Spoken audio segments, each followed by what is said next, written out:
I'm told we have the translation, so I will start the meeting again. The 8,764th meeting of the Security Council is called to order. The provisional agenda for this meeting is the situation in the Middle East. The agenda is adopted. In accordance with Rule 37 of the Council's Provisional Rules of Procedure, I invite the representative of Turkey the Syrian Arab Republic, the Islamic Republic of Iran, and Turkey to participate in this meeting. It is so decided. In accordance with Rule 39 of the Council's Provisional Rules of Procedure, I invite the following briefers to participate in this meeting. The High Representative for Disarmament Affairs, Ms. Izumi Nakamitsu. It is so decided. On the basis of the Rules of Procedure, I now invite to participate in this meeting also the First Director General of the OPCW, Mr. Jose Bustani. I see that the representative of the United Kingdom is asking for the floor. Thank you, Mr. President. The United Kingdom, together with Belgium, Estonia, France, Germany, and the United States of America, would like to raise an objection to the briefer proposed under Rule 39 of the Provisional Rules of Procedure. The purpose of our session today is for the Security Council to review implementation of Resolution 2118 and the OPCW Executive Council decision of 27 September 2013. Our discussion should focus on these issues. While we agree that the Presidency should have space to propose briefers, these must be relevant and knowledgeable to the topic under discussion. Unfortunately, this is not the case with one of today's briefers. Mr. Bustani is a distinguished diplomat, but given his departure from the OPCW many years before it considered the Syria chemical weapons file, he is not in a position to provide relevant knowledge or information on implementation of Resolution 2118, unlike, for example, the current Director General of the OPCW. We would therefore request the Presidency to put its proposed briefer to a procedural vote. Thank you. I thank the distinguished representative of the United Kingdom.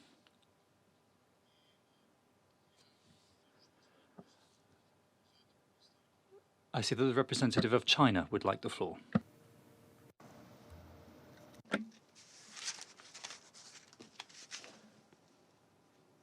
Thank you, Mr. President. I'd like to express my failure to understand the proposal raised by UK representative on behalf of some members of the Council. Mr. Bustani, as the former Director General of OPCW, with rich experience, unique insights, and knowledge about the working methods and procedures of OPCW, Mr. Bustani is very knowledgeable about the chemical weapon issue and well-suited to be a briefer, and his briefing would bring unique value to this meeting. If I'm not mistaken, in previous Council meetings, according to Provisional Rule of Procedure 39, representatives are often invited to give briefings. Some of them were not nearly as professional and representative as Mr. Bustani. But in the previous Council meetings, the other members didn't try to block them or raise objections to inviting briefers in accordance with Rule 39 of the Council's Provisional Rule of Procedure. So I'd like to express my regret over the practice of the UK delegates and other Council members. So, Mr. President, I suggest we should make a provisional vote on the proposals by the delegates of the United Kingdom so that we know how many members really oppose the invitation of Mr. Bustani as a briefer. Thank you, Mr. President. Слово пред- I thank the distinguished representative of China, and I give the floor to the distinguished representative of the United Kingdom. Thank you, Mr. President, and thank you to my Chinese colleague. Just to clarify, I asked for a vote on your proposal, Mr. President, to invite this briefer. It is your proposal that goes to the vote. Thank you. Я бы хотел... I would like to ask the representative of the United Kingdom to clarify what wording he wants to use as the proposal for the vote. Mr. President, you asked for a briefer under Rule 39. A number of us have objected. I think it is for you either to withdraw your proposal for that briefer or to put your proposal for that briefer to the vote. I would not presume to tell you what language you should use. В таком случае In that case, I would propose the following text for the vote. Who is against Jose Bustani briefing today's meeting? Would you be ready to vote on that question?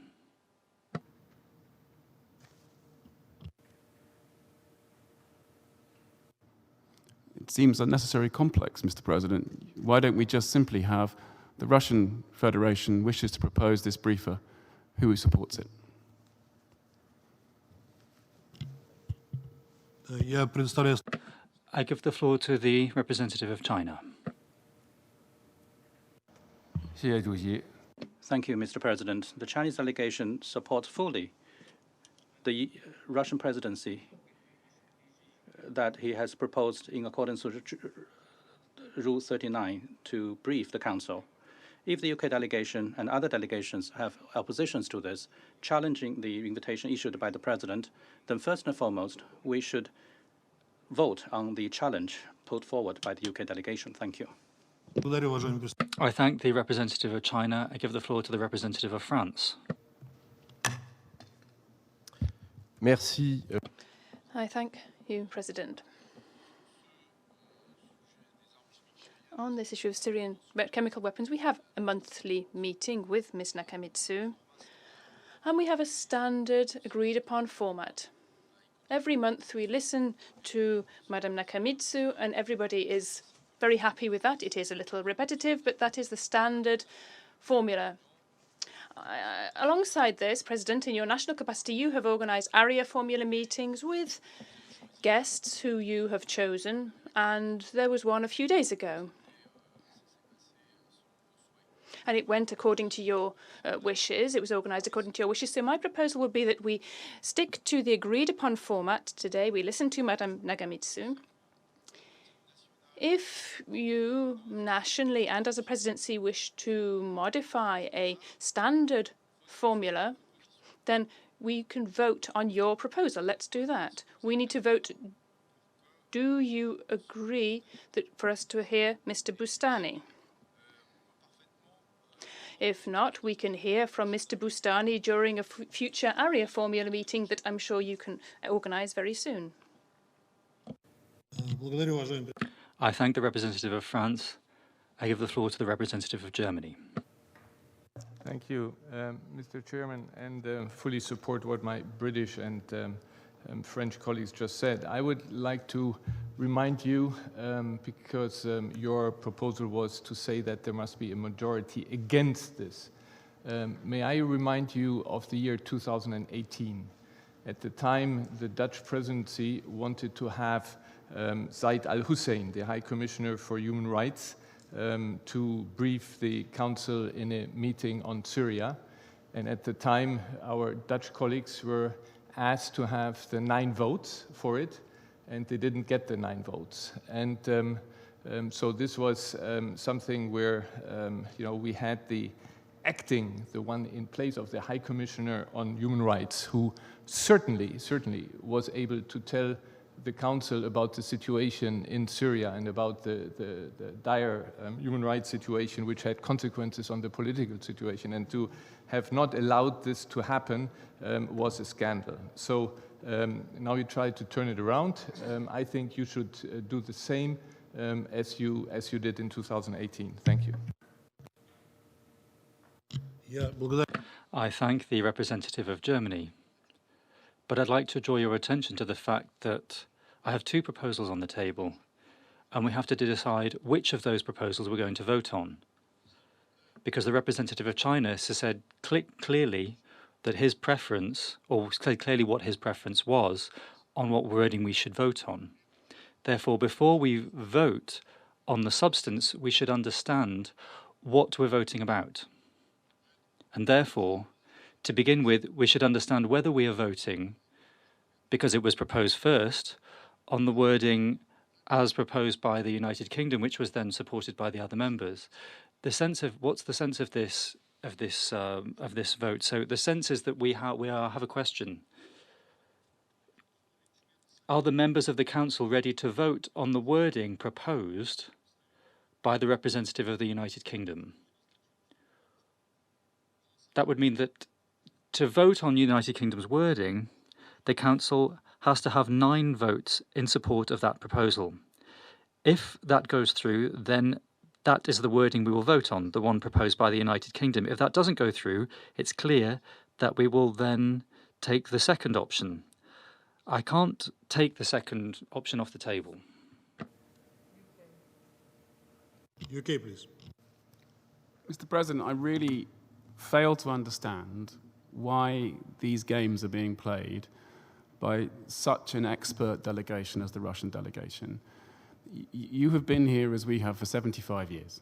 You know that if a briefer is proposed under Rule 39, then the Council can either accept that, as happens in the majority of cases, without any votes at all, or a Council member can raise an objection, as Christoph has reminded us, as your colleague Grenadines did in 2018, when I was in this chamber as well. You are proposing a briefer. You have been told that this Council does not unanimously accept that briefer. You, therefore, need to get 9 votes in favour of the briefer. There's no debate or discussion about that. That is simply how the rules of procedure work, Mr. President.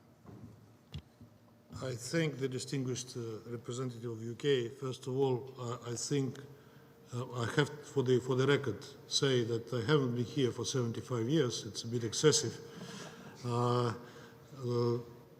Secondly, look, sitting here in the chair of the presidency, it is difficult for me to state clear rulings on who is playing games here. I think that I will better reserve it for my national capacity statement. Thirdly, the situation to which you are referring that happened in the years in 2018 when the name of Gennady was invoked. I remember the situation as well. The difference was that there were no alternative proposals then. There was one proposal that was voted. Today we have 2. So what shall we do in these circumstances? I mean, this is clearly a procedural thing that we have to decide before we vote. I recognize the distinguished representative of China. Thank you, President. With regards to the remarks by the UK and other delegations, in terms of the explanation, I still say that I failed to understand. As we said earlier, in accordance with Rule 39, we have invited civil society representatives and other experts to come to the Council to brief the Council members. They're very professional. They have professionalism, but they cannot be compared with Mr. Bustani. But in order to have the work of the Council to proceed, there is no objections raised. But I fail to understand why the UK and other delegations have such difficulty understanding the invitation issued to Mr. Bustani to be the briefer. I want to say that this simply exposes the double standards. Why it is possible that some people can be invited to be briefers, but not Mr. Bustani. He is a professional, consummate professional. We should not challenge this particular point. The UK delegation and other colleagues I hope that on the issues on the Council's agenda can listen to different views so that it can keep an open mind on the issues under discussion. What I think is that they simply do not want to listen to different views.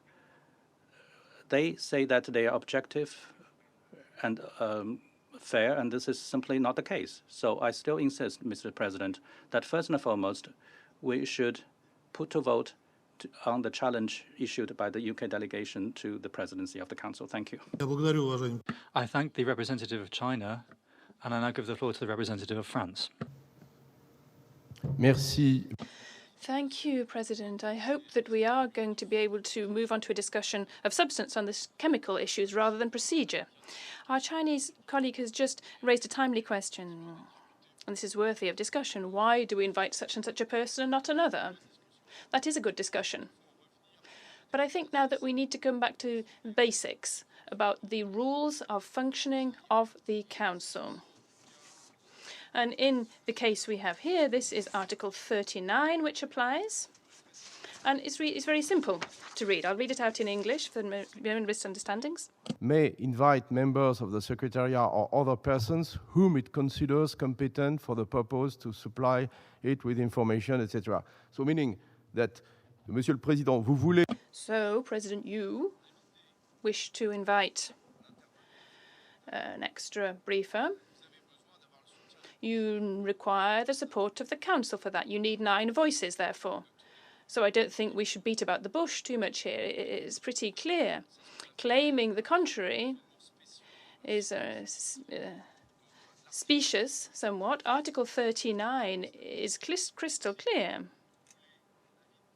If you want to invite another briefer, and there is no agreement on that, we vote on your proposal. And for it to be accepted, you need 9 votes in favour. It's a procedural vote. It's as simple as that, Article 39.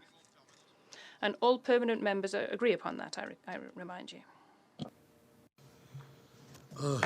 Before making a ruling, to which we will come a bit later, I would like you to quote Rule 39 from the Provisional Rules of Procedure, which says, the Security Council may invite members of the Secretariat or other persons whom it considers competent for the purpose to supply it with information or to give other assistance in examining matters within its competence. This rule doesn't say anything about the procedure, how we invite, and who should be in before the other side, who is the first, who is the second. That is point one. Secondly, I would like to say that it's very rarely that I saw in the history of the Council, if at all, practically at all, that a briefer proposed by, in particular by the presidency, was ever rejected. If you can find this precedence, you will find very rare and very few. We also have many issues with certain briefers that are being proposed by our colleagues when they preside in the Security Council, but you might have noticed that it was not in our habit to challenge any of them, how questionable, in our view, the competence of this or that briefer for the particular occasion would be. I will not, I'm taking English now just to be clearly understood and not to be lost in translation. I will not be protracting this discussion now. Although, let's be frank, I have an authority as the President of the Council to read the rules of procedure and read the proceedings in a way that I deem necessary. And you can challenge me on that if I do. You have the right to do so. I will not do it, however. I will succumb to the wishes of certain delegations. I would see them, I would be glad to see them voting on that issue. And I will not insist, unless the other delegations will, on deciding on which proposal will vote first. So I will put to a vote a question whether the Council agrees to have as a briefer today Mr. José Bustani. Those of you who are in favor of this, you vote in favor. Those who are against, vote against. Those abstaining, abstain. So I put this question to a procedural vote now. Those in favor of inviting Mr. Bustani as a briefer today, please raise your hands.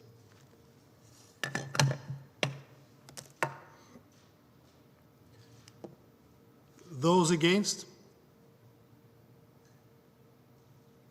Security. Those abstaining?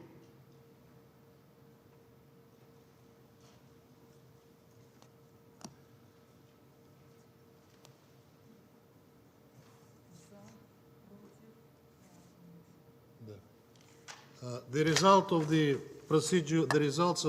procedural vote are as follows. Those in favor, 3.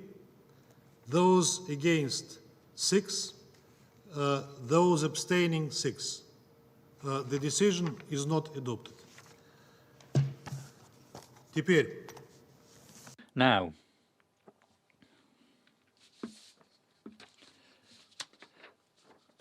the Security Council now will move to consider the second item on its agenda. I would like to draw the attention of members of the Council to document S/2020/961, a letter dated 29th of September 2020 from the Secretary General addressed to the President of the Security Council. I now give the floor to Ms. Izumi Nakamitsu.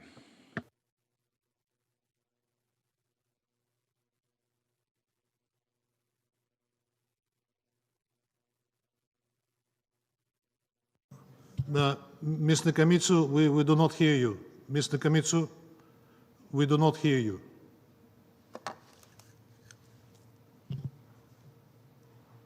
Hello? Yes, now it's much better. Can you hear me? Yes. Okay. All right. Mr. President, distinguished members of the Security Council, I thank you for the opportunity to brief the Council on the implementation of Security Council Resolution 2118 on the elimination of the chemical weapons program of the Syrian Arab Republic. Since my last briefing on the 10th of September 2020, the Office for Disarmament Affairs has continued to maintain regular contacts with counterparts at the Organization for the Prohibition of Chemical Weapons, or OPCW, on its activities related to this matter. To date, the Office for Disarmament Affairs has not received any further information from the permanent mission of the Syrian Arab Republic concerning issues related to Resolution 2118 for this period. Mr. President, as I have previously informed the Council, the COVID-19 pandemic continues to impact the OPCW's ability to deploy to the Syrian Arab Republic. Nonetheless, the Technical Secretariat has continued with its mandated activities related to the elimination of the Syrian chemical weapons program and its engagement with the Syrian Arab Republic in this regard, including a new deployment of the Declaration Assessment Team, or DAT, to Damascus, which just concluded on the 3rd of October. The OPCW Declaration Assessment Team, DAT, is continuing its efforts to clarify all outstanding issues regarding the Syrian Arab Republic's initial declaration to the OPCW. In response to the letter sent by the OPCW Director General on 21st of April 2020, the Syrian National Authority provided information concerning 8 of the 22 outstanding issues, including 2 amendments to its initial declaration through a letter dated 25 August 2020. I have been advised that during its deployment in October 2019, that is last year, the Declaration Assessment Team collected samples with a view to resolving one of the 22 outstanding issues related to Syrian Arab Republic initial declaration. However, deterioration of samples was observed at the OPCW laboratory. The OPCW Director General informed the Syrian National Authority and provided information on the measures taken by the OPCW Technical Secretariat to document and preserve the integrity of the seals applied to these samples. Furthermore, a representative of the Syrian Arab Republic visited the OPCW laboratory, where he observed the integrity of the seals and received related documentation. A technical meeting was subsequently convened with experts of the Syrian National Authority to agree on next steps. During the deployment to the Syrian Arab Republic, concluded on the 3rd of October 2020, the DAT continued to address the outstanding issues related to the Syria's initial declaration, as well as the information provided by the Syrian National Authority to the OPCW Technical Secretariat. The outcome of this deployment will be shared with the OPCW Executive Council in due course. Mr. President, I have been advised that the OPCW Technical Secretariat still plans to conduct 2 rounds of inspections of the Barza and Jamraya facilities of the Syrian Scientific Studies and Research Center, SSRC, in 2020. However, the undertaking of these inspections will be subject to the evolution of the COVID-19 pandemic and its impact on OPCW activities. I understand that the Syrian Arab Republic has not yet provided sufficient technical information or explanations that would enable the OPCW Technical Secretariat to close the issue related to the findings of a Schedule 2 chemical detected at the Barza facilities of the SSRC. The OPCW Technical Secretariat will continue to engage with the Syrian authorities and will inform the OPCW Executive Council of any progress in due course. I note that the OPCW Fact-Finding Mission, or FFM, is still in the process of studying all available information related to allegations of the use of chemical weapons in the Syrian Arab Republic, and continues its engagement with the Syrian government and other states parties to the CWC with regard to a variety of incidents. I was just informed by the OPCW Technical Secretariat that the FFM issued on 2nd of October 2020 2 reports on its investigation regarding separate incidents of alleged use of toxic chemicals as a weapon in Aleppo on 24th of November 2018 and in Serakib on 1st of August 2016.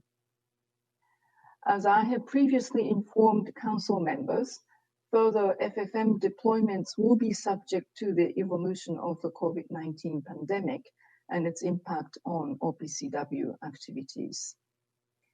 The Investigation and Identification Team, IIT, continues its investigations into incidents in which the FFM have determined that chemical weapons were used or likely used in the Syrian Arab Republic and will issue further reports in due course.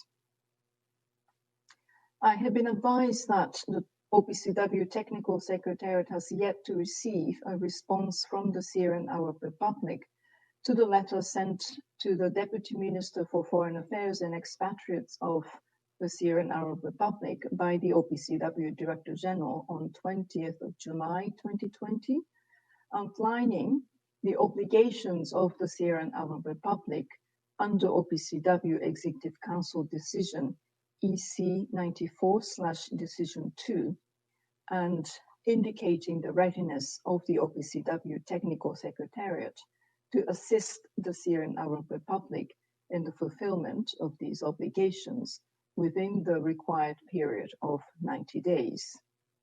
The OPCW Director General will report to the Executive Council and all states parties to the Chemical Weapons Convention within 100 days of this decision on whether the Syrian Arab Republic has completed all of the measures contained in the aforementioned decision. Mr. President, distinguished members of the Council, as I have said many times before this Council, there is an urgent need not only to identify but hold accountable all those who have used chemical weapons in violation of international law. Without such an action, we are allowing the use of chemical weapons to take place with impunity. It is imperative that this Council shows leadership in demonstrating that impunity in the use of these weapons would not be tolerated. The Office for Disarmament Affairs stands ready to provide whatever support and assistance it can. Before closing, I wish to echo the Secretary General's appeal for a global ceasefire and for an end to hostilities across the Syrian Arab Republic. I thank you very much for your attention. I thank the High Representative, Ms. Nakamitsu. And now I will make a statement in my national capacity. As the co-pen holder on the Syrian dossier, the chemical dossier.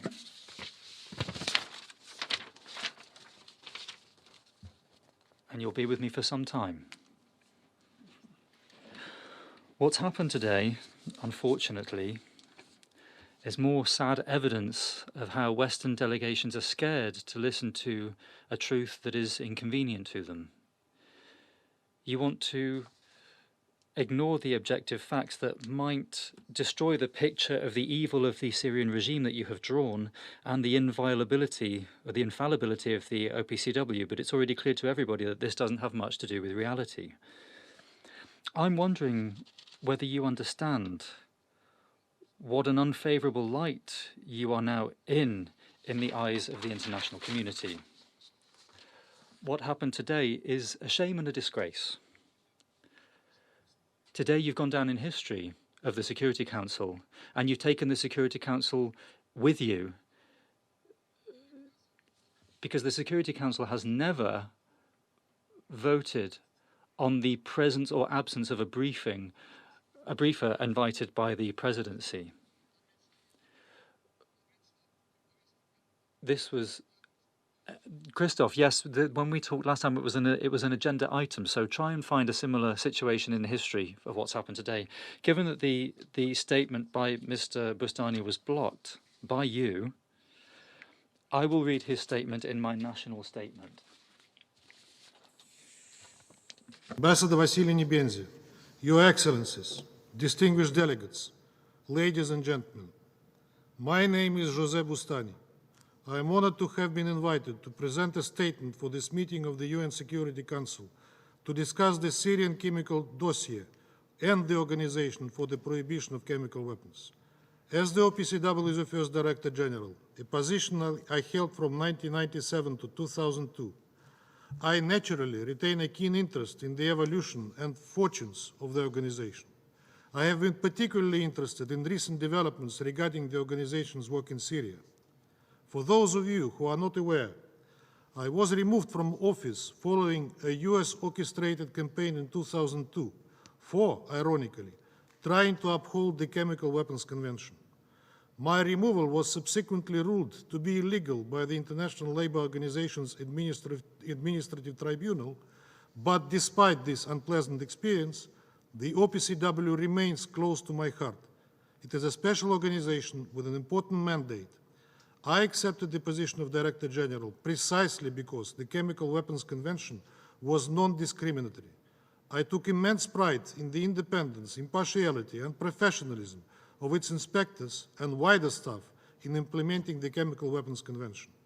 No state party was to be considered above the rest, and the hallmark of the organization's work was the even-handedness with which all member states were treated, regardless of size, political might, or economic clout. Although no longer at the helm by this time, I felt great joy when the OPCW was awarded the Nobel Peace Prize in 2013 for its extensive efforts to eliminate chemical weapons. It was a mandate towards which I and countless other former staff members had worked tirelessly. In the nascent years of the OPCW, we faced a number of challenges, but we overcame them to earn the organization a well-deserved reputation for effectiveness and efficiency, not to mention autonomy, impartiality, and a refusal to be politicized. The ILO decision on my removal was an official and public reassertion of the importance of these principles. More recently, the OPCW's investigations of alleged uses of chemical weapons have no doubt created even greater challenges for the organization. It was precisely for this kind of eventuality that we had developed operating procedures, analytical methods, as well as extensive training programs in strict accordance with the provisions of the Chemical Weapons Convention. Allegations of the actual use of chemical weapons were a prospect for which we hoped our preparations would never be required. Unfortunately, they were, and today allegations of chemical weapons use are a sad reality. It is against this backdrop that serious questions are now being raised over whether the independence, impartiality, and professionalism of some of the organization's work is being severely compromised, possibly under pressure from some member states. Of particular concern are the circumstances surrounding the OPCW's investigation of the alleged chemical attack in Douma, Syria, on 7 April 2018. These concerns are emanating from the very heart of the organization, from the very scientists and engineers involved in the Douma investigation. In October 2019, I was invited by the Courage Foundation, an international organization that supports those who risk life or liberty to make significant contributions to the historical record, to participate in a panel along with a number of eminent international figures from the fields of international law, disarmament, military operations, medicine, and intelligence. The panel was convened to hear the concerns of an OPCW official over the conduct of the organization's investigation into the Douma incident. The expert provided compelling and documentary evidence of highly questionable and potentially fraudulent conduct in the investigative process.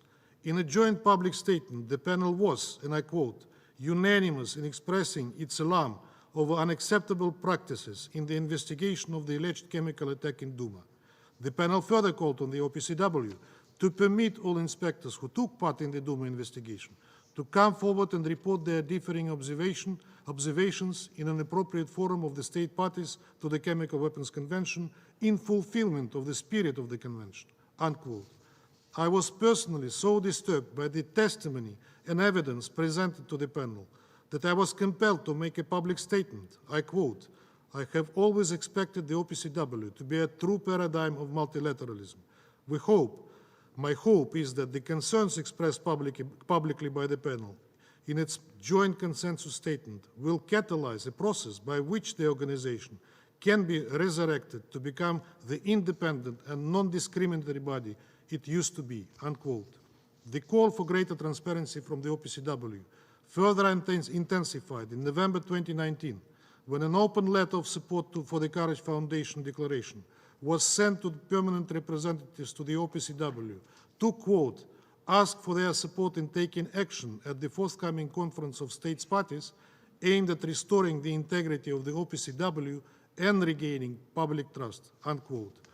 The signatories of this petition included such eminent figures as Noam Chomsky, emeritus professor at MIT, Marcelo Ferrado De Noli, chair of the Swedish Doctors for Human Rights, Colin Rowley, whistleblower and 2002 Time Magazine Person of the Year, Hans von Sponik, former UN Assistant Secretary General, and film director Oliver Stone, to mention a few.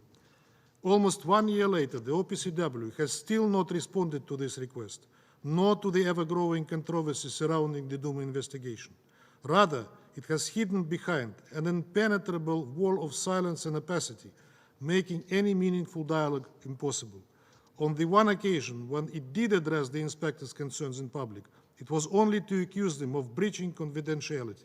Of course, inspectors, and indeed all OPCW staff members, have responsibilities to respect confidentiality rules, but the OPCW has the primary responsibility to faithfully ensure the implementation of the provisions of the Chemical Weapons Convention, Article 8, Para 1. The work of the organization must be transparent, for without transparency there is no trust, and trust is what binds the OPCW together. If member states do not have trust in the fairness and objectivity of the work of the OPCW, then its effectiveness as a global watchdog for chemical weapons is severely compromised. And transparency and confidentiality are not mutually exclusive, but confidentiality cannot be invoked as a smokescreen for irregular behavior. The organization needs to restore the public trust it once had, and which no one denies is now waning, which is why we are here today. It would be inappropriate for me to advise on, or even to suggest, how the OPCW should go about regaining public trust. Still, as someone who has experienced both rewarding and tumultuous times with the OPCW, I would like to make a personal plea to you, Mr. Fernando Arias, as Director General of the OPCW. The inspectors are among the organization's most valuable assets. As scientists and engineers, their specialist knowledge and inputs are essential for good decision-making. Most importantly, their views are untainted by politics or national interests. They only rely on the science. The inspectors in the Duma investigation have a simple request, that they be given the opportunity to meet with you, to express their concerns to you in person, in a manner that is both transparent and accountable. This is surely the minimum that they can expect. At great risk to themselves, they have dared to speak out against possible irregular behavior in your organization. And it is without doubt in the organization's, and in the world's interest that you hear them out. The convention itself showed great foresight in allowing inspectors to offer differing observations, even in investigations of alleged users of chemical weapons, Para 62 and 62 of Part 2 Verification Annex. This right is, and I quote, a constitutive element supporting the independence and objectivity of inspections. This language comes from Ralph Trapp and Walter Klust's a commentary on a verification practice under the CWC, published by the OPCW itself during my time as DG. Regardless of whether or not there is substance to the concerns raised about the OPCW's behavior in the Duma investigation, hearing what your own inspectors have to say would be an important first step in mending the organization's damaged reputation. The dissenting inspectors are not claiming to be right, but they do want to be given a fair hearing. As one Director General to another, I respectfully request that you grant them this opportunity. If the OPCW is confident in the robustness of its scientific work on Duma and in the integrity of the investigation, then it has little to fear in hearing out its inspectors. If, however, the claims of evidence suppression, selective use of data, and exclusion of key investigators, among other allegations, are not unfounded, then it is even more imperative that the issue be dealt with openly and urgently. This organization has already achieved greatness. If it has slipped, it nonetheless still has the opportunity to repair itself and to grow to become even greater. The world needs a credible chemical weapons watchdog. We had one, and I'm confident, Mr. Arias, that you will see to it that we have one again. Thank you. We will put this address, a video address, on our website, and that will be part of our statement. I'll continue.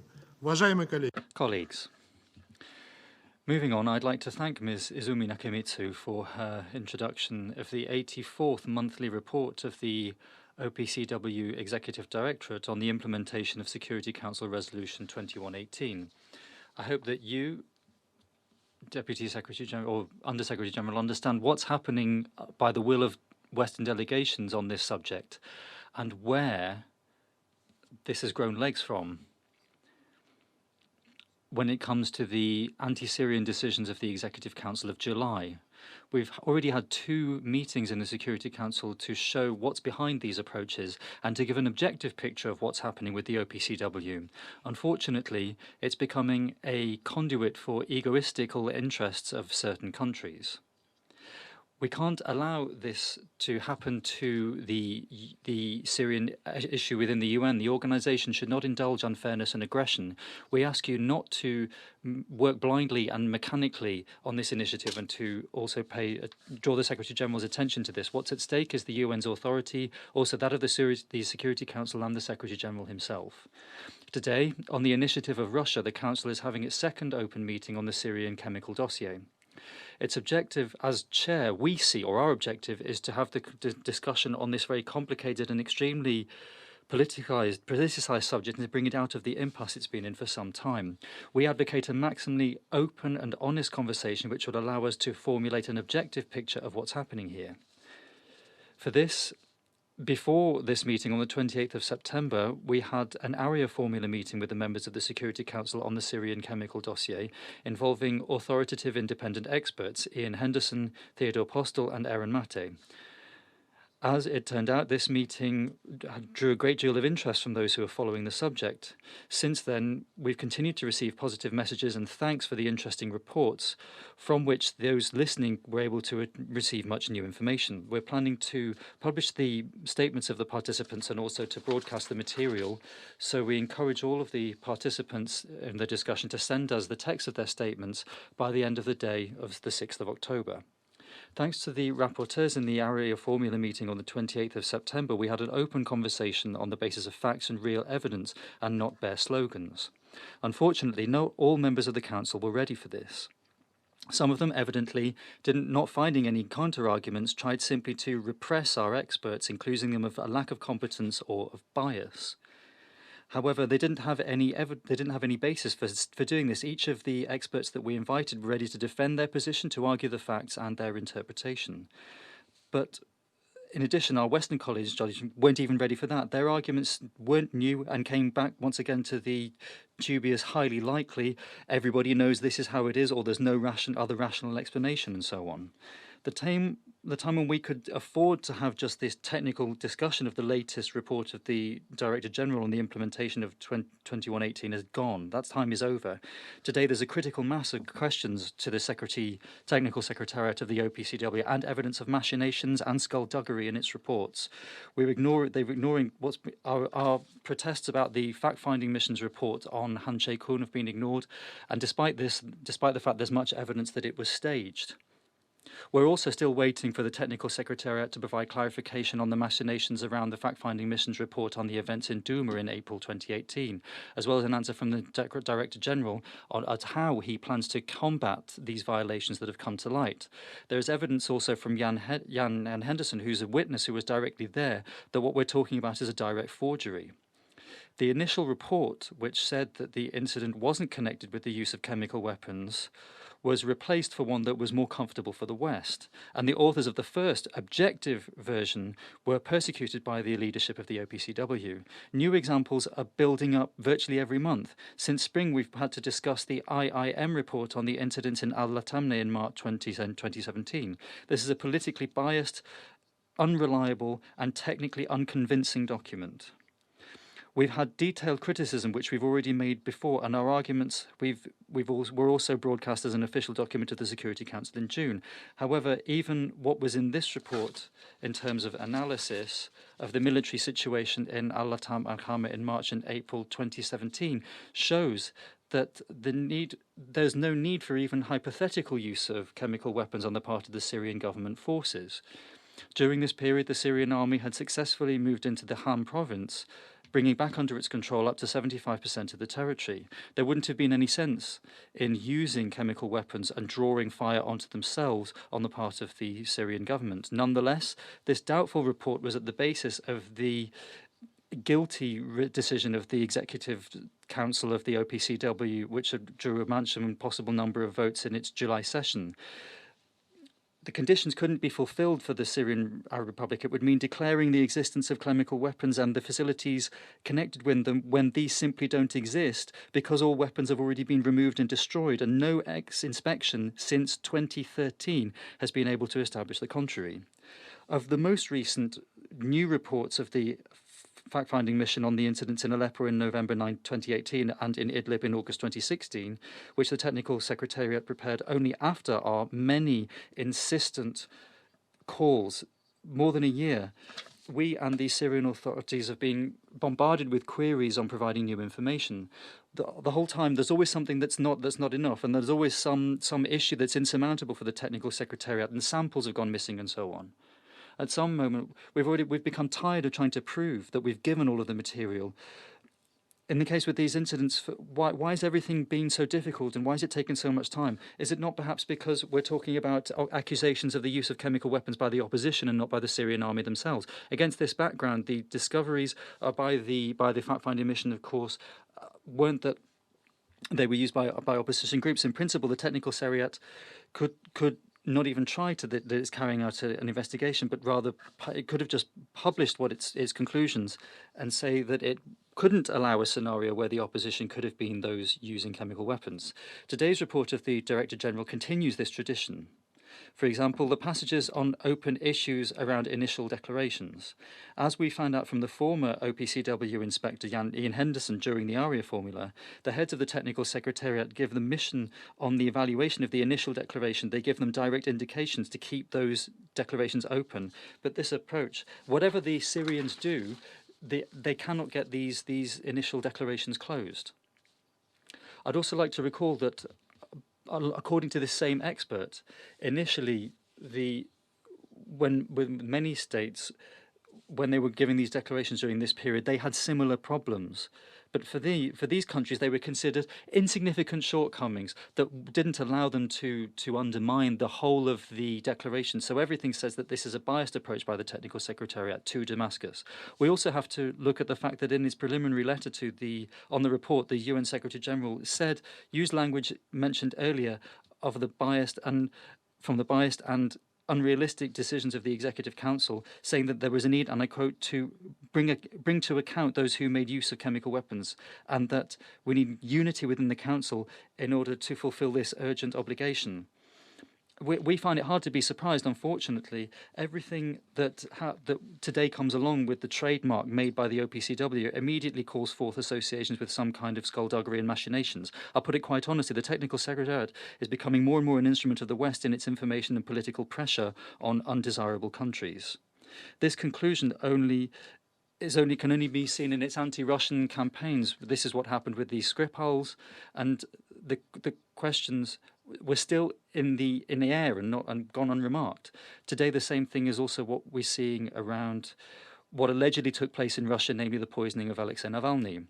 The Technical Secretariat, when the first call comes in from the Western countries on technical assistance, it obediently investigates in the same vein that it's done when it comes to the political conclusions on the presence of some irrefutable evidence. Despite this, we've invited the inspectors of the OPCW to Russia to clarify the circumstances of what happened. And we've done this because we really do have nothing to hide. Unfortunately, the accusation that Russia is trying to undermine the authority of the OPCW is completely unjustified. As Jose Bustani said, this organization has already reached greatness, and even if it stumbled, still has the chance to recover from the wounds that it currently is suffering from. We, like all of the responsible members of the Chemical Weapons Convention, want to restore its good name so that it can fulfill its mandate. Colleagues, we very well know that what you're going to say, all of this looks, we've heard it once again, we've heard it a lot, it looks pale and unconvincing. Russia, as previously, has an interest in objective investigations, but we're going to combat misinformation and barefaced lies. In conclusion, I'd like to mention one more thought. When today and earlier, when Western delegations argued with us on the rationale of the participation in today's meeting of Mr. Bustani, they said that it would be more logical to invite the current Director General of the OPCW, Fernando Arias. And earlier we didn't object to this scenario, it's just that we insisted that the format of his briefing should be open to everyone. Now it's clear that the moment to speak openly has come and we can't avoid it anymore. We suggested reaching an agreement today that on the next meeting of the Security Council on the chemical weapons issue in Syria, we invite Mr. Arias. We hope that we will receive exhaustive answers from him to all of the questions put by Ian Henderson, Aaron Mate, and Theodore Postel. Today, Jose Bustani and the member states. I now resume my function as President of the Security Council and give the floor to the representative of the United States.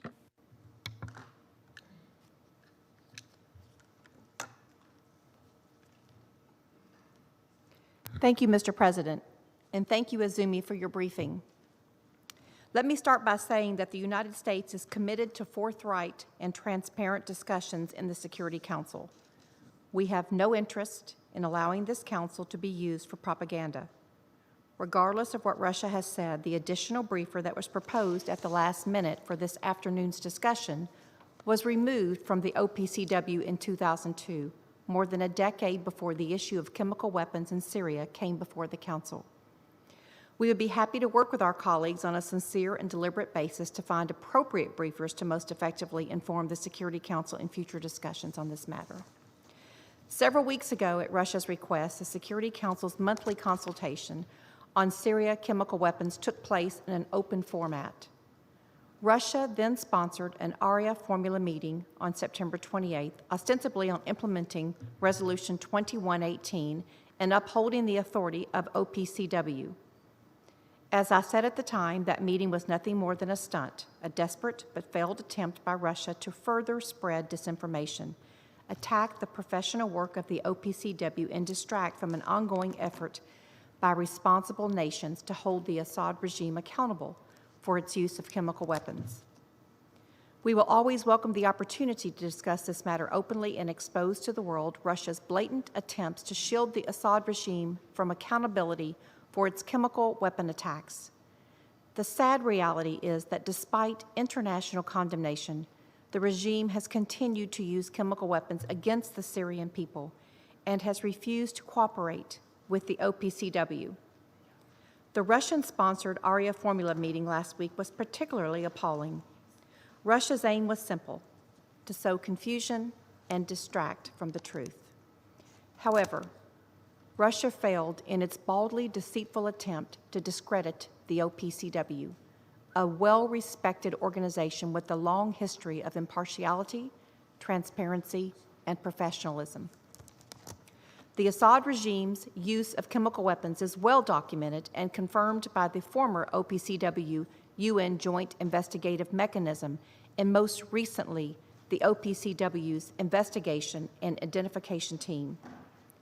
The OPCW itself reports the regime has declined to cooperate, refused to address numerous discrepancies, and failed to fully disclose and eliminate its chemical weapons program. Taken together, these reports are further evidence of Syria's noncompliance with the Chemical Weapons Convention and Resolution 2118. They clearly illustrate the regime's utter disregard for human life and Syria's international obligations.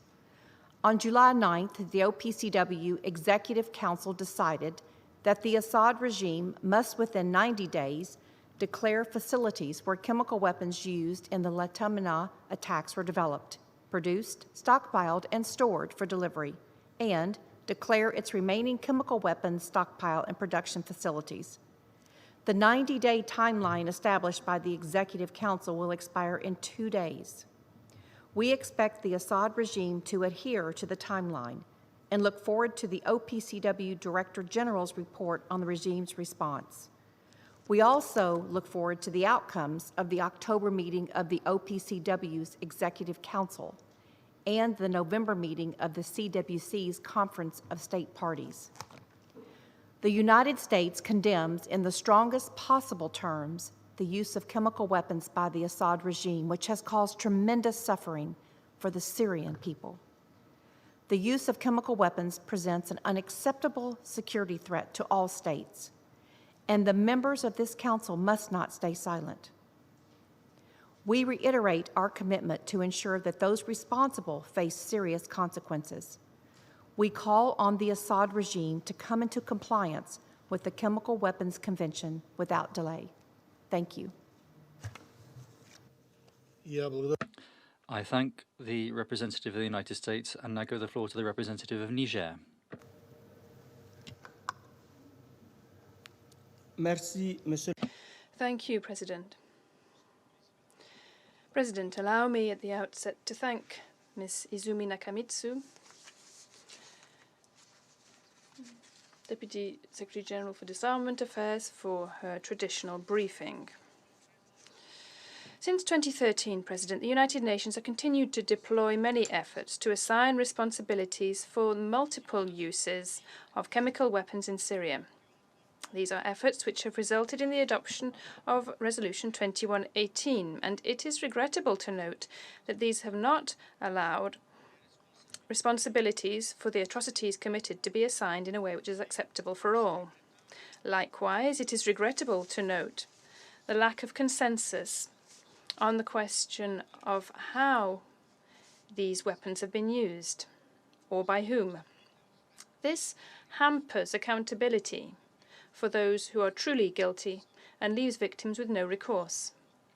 The episode of the procedural vote this afternoon attests to this, to these differences. The use of chemical weapons and all other non-conventional weapons is an intolerable act which my delegation continues to condemn categorically, which is why I wish to make the following points. Firstly, the persistent politicization of the conflict.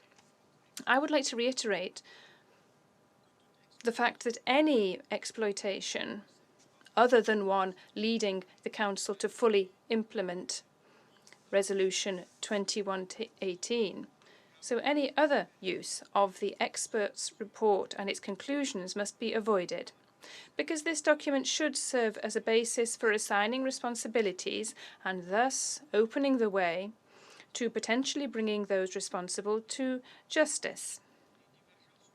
Differences of opinion between the members of the Council should give way to a serene and technical analysis of the results of the investigations carried out, so as to guarantee the integrity of the OPCW itself. Moreover, the composition of any team investigating any of the incidents reported must be inclusive and participatory, to avoid the conclusions being contested. Secondly, the cooperation between Syria and the Secretariat of the OPCW must be maintained and happen in good faith to resolve all the outstanding questions concerning Syria's initial declaration, so as to allow progress in the work of the Declaration Assessment Team. Here, too, doubts and divergences must be removed. All incidents of the use of chemical weapons in Syria must receive the same attention and be dealt with using the same diligence, so as to reach an overarching conclusion and to assign responsibilities. Thirdly and finally, allegations according to which armed terrorist groups in Syria possess chemical weapons and that they are threatening to use these during chemical weapons attacks under a false flag must not be overlooked. In this regard, my delegation reiterates its call to the United Nations and the Secretariat of the OPCW to pay the greatest of attention to these allegations, which, if they turn out to be founded, will be extremely dangerous, not only for the region, but for the whole world, because these weapons can be transferred to other non-state actors or other terrorist groups acting in other regions. My delegation believes that whether on humanitarian, political, or chemical weapons matters, the respect for sovereignty and the territorial integrity of Syria remains fundamental in the context of seeking any lasting resolution to the crisis in this country. I thank you. I thank the representative of Niger for his statement, and I give the floor to the representative of the United Kingdom. Thank you, Mr. President, and let me begin by thanking High Representative Nakamitsu for her briefing. Mr. President, let me say that I believe that today you have showed contempt for members of this Council. You, Mr. President, put a briefer to the vote. You received 2 votes in favour alongside your own. Members of this council did not support your briefer, but you chose to ignore the decision of this council. I'm reminded of the time when Russia demanded a meeting on Ukraine, which Russia insisted must be timed to coincide with the inauguration of the president of Ukraine. When you failed to get the votes in favour of that meeting taking place, you also read out your intervention as if the meeting were happening. Again, you showed contempt for the decision of the members of this council. But it is perhaps not a surprise that Russia chooses to ignore the rules that it wants others to abide by. Mr. President, Security Council Resolution 2118 is clear on the purpose of our monthly meetings. It is for the Security Council to review implementation of Resolution 2118 and the OPCW Executive Council decision of the 27th of September 2013. Our discussion should focus on these issues. Any briefers should be relevant to these issues and be able to brief us on them. And I would say to you, Mr. President, that when you proposed briefers that we were not particularly enthusiastic about in your presidency last year, we accepted them. It was in a discrete event, a counter-terrorism event, on an issue not usually discussed in the Council. But this meeting is a monthly meeting on a particularly sensitive issue on which Russia is directly engaged on the ground. So please do not pretend that this is some sort of presidency right to propose briefers. Russia is a party to the issue of chemical weapons use in Syria, as we all know. We should be particularly cautious about agreeing to briefers whose only purpose can be to undermine and call into question the integrity of the OPCW. Such briefers will only serve to politicize our discussion and distract us from the real issues. And with regards to Mr. Bustani, as I said before, he's had a distinguished diplomatic career, and we have full respect for him. But he left his role as Director General of the OPCW in 2002, and it was clear from your words today, Mr. President, that this casts a long shadow over him and his views. It was long before Resolution 2118 was adopted, long before Syria even acceded to the Chemical Weapons Convention, and long before the OPCW had carried out any investigations in Syria. I'm afraid, with respect to him, he is irrelevant to our discussion of implementation of Resolution 2118. So I call on all those who continually seek to undermine the OPCW in order to protect the Syrian regime and perhaps to protect themselves from accountability to stop doing so. I want to just express my full agreement with what my US colleague has said about the ARIA format meeting on the 28th of September. And I would say that if the Russian Federation was at all interested in a genuine discussion of evidence, they would have attended the meeting during the Estonian presidency with the Director General of the OPCW and the head of the IIT, Mr. Santiago Anate. But the Russian delegation refused to permit the head of the IIT to brief in a formal council meeting. It then left empty chairs in an informal meeting attended by all other council members. So given the Russian delegation has spoken so passionately in favor of transparency today, and given it is willing to propose briefers last involved with the OPCW 18 years ago, I have no doubt that the Russian delegation will be supporting an invitation to Mr. Anate to brief this council so he may debate the evidence. Now, Mr. President, let me turn to the real purpose of this meeting, and I want to thank the Director General of the OPCW for his 84th monthly report. Regarding the work of the Declaration Assessment Team, we note that the Syrian regime has provided some further information to the DAT, including 2 amendments to its initial declaration. That is why, by the way, colleagues, we do need the answers to the questions that have been raised continuously by the DAT. Syria's declaration is not a complete declaration. These further amendments are, as I say, further evidence that the initial declaration was inaccurate. And I hope very much that this further information assists with clarifying some of the many outstanding issues. And I urge Syria to cooperate fully with the OPCW to make progress on all of the outstanding issues. As we said last month, the outstanding issues in Syria's declaration are significant, and they go to the heart of Syria's compliance with the Chemical Weapons Convention. Until all outstanding issues are resolved, we cannot be sure of the complete elimination of Syria's chemical weapons program. These concerns are not hypothetical. particularly in light of the findings by the OPCW United Nations Joint Investigative Mechanism and now the OPCW Investigation Identification Team, that the Syrian regime has used chemical weapons on 7 occasions, at least 7 occasions, since 2013. Mr. President, after 6 years of outstanding compliance issues and further confirmation of the Syrian regime's use of chemical weapons by the IIT in April this year, we welcomed the robust, proportionate, and reasonable action taken by the OPCW Executive Council in its decision of the 9th of July. In that decision, the Executive Council gave Syria 90 days to come into compliance with the Chemical Weapons Convention. The deadline for this action is tomorrow, and we call on Syria to make a final effort to respect the decision, to address the issues in its declaration, and to come into compliance with the Chemical Weapons Convention. Should the DG find that Syria has not completed the stipulated measures in full, it will be for the Conference of States Parties to decide on appropriate action to take. The confirmed use of chemical weapons by the Syrian regime represents a breach of Resolution 2118, as does its ongoing failure to comply with the Convention and to cooperate fully with the OPCW. The Council should address non-compliance of its resolutions and the clear threats to international peace and security that they represent. Finally, Mr. President, we note that on Friday, last Friday, the 2nd of October, the OPCW fact-finding mission published its reports on the alleged chemical weapons attacks in Sarakib in 2016 and Aleppo in 2018. We continue to consider the detail of the reports, but in the case of the alleged Aleppo attack in 2018, the findings of the FFM appear consistent with our assessment at the time that it was highly unlikely that chlorine was used as alleged or that the opposition was responsible for the incident.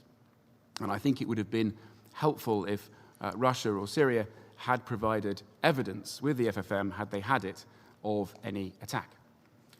In the case of the Sarakib report, there is evidence suggesting the possibility of a Syrian regime chlorine attack.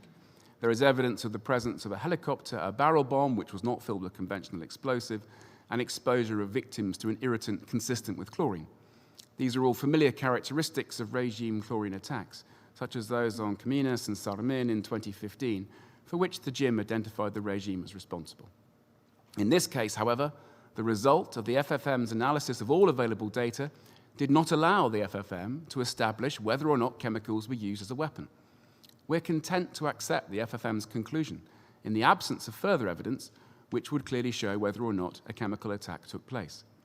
We welcome the fact that the fact-finding mission, as it did in its investigation of the chemical weapons attack in Douma, did not jump to hasty conclusions, but took its time to carry out a thorough investigation and reach conclusions on the basis of all available evidence.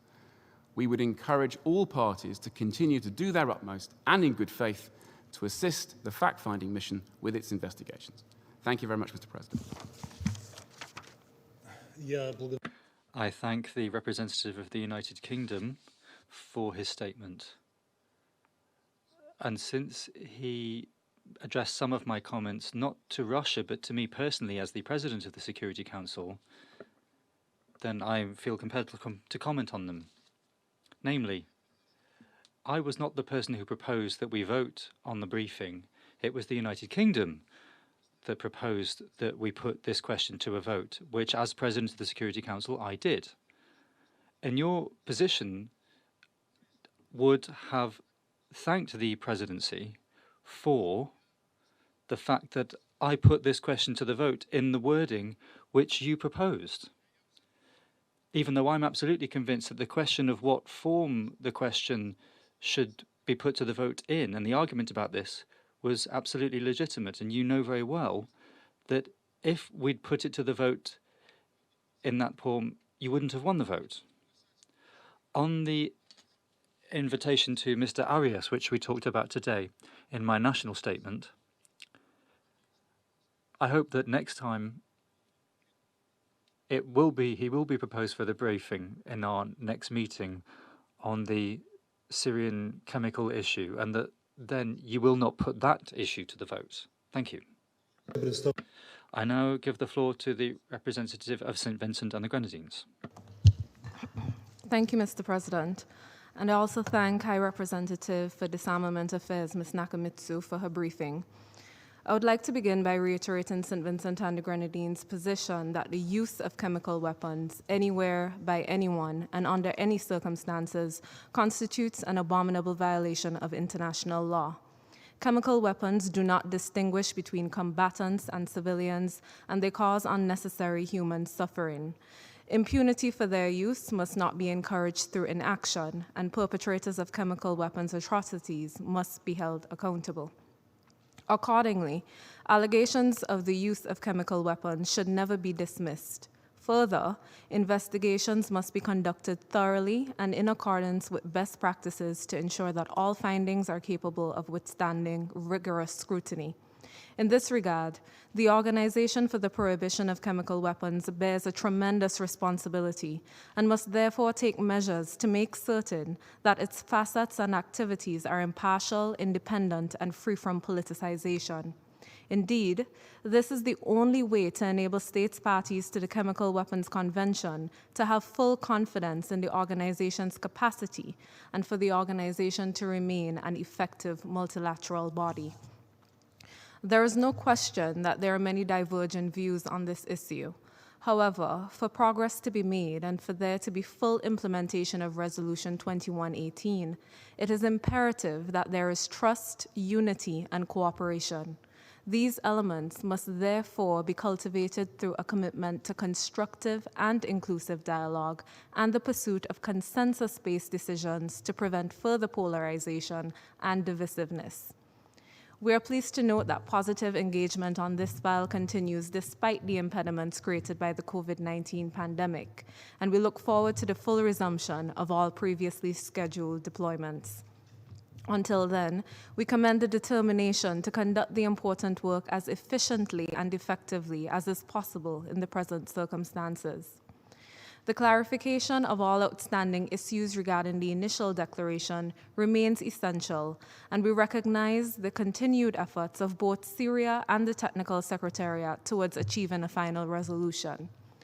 We welcome the agreement on a 6-month extension of the tripartite agreement between the OPCW, the United Nations Office for Project Services, and Syria.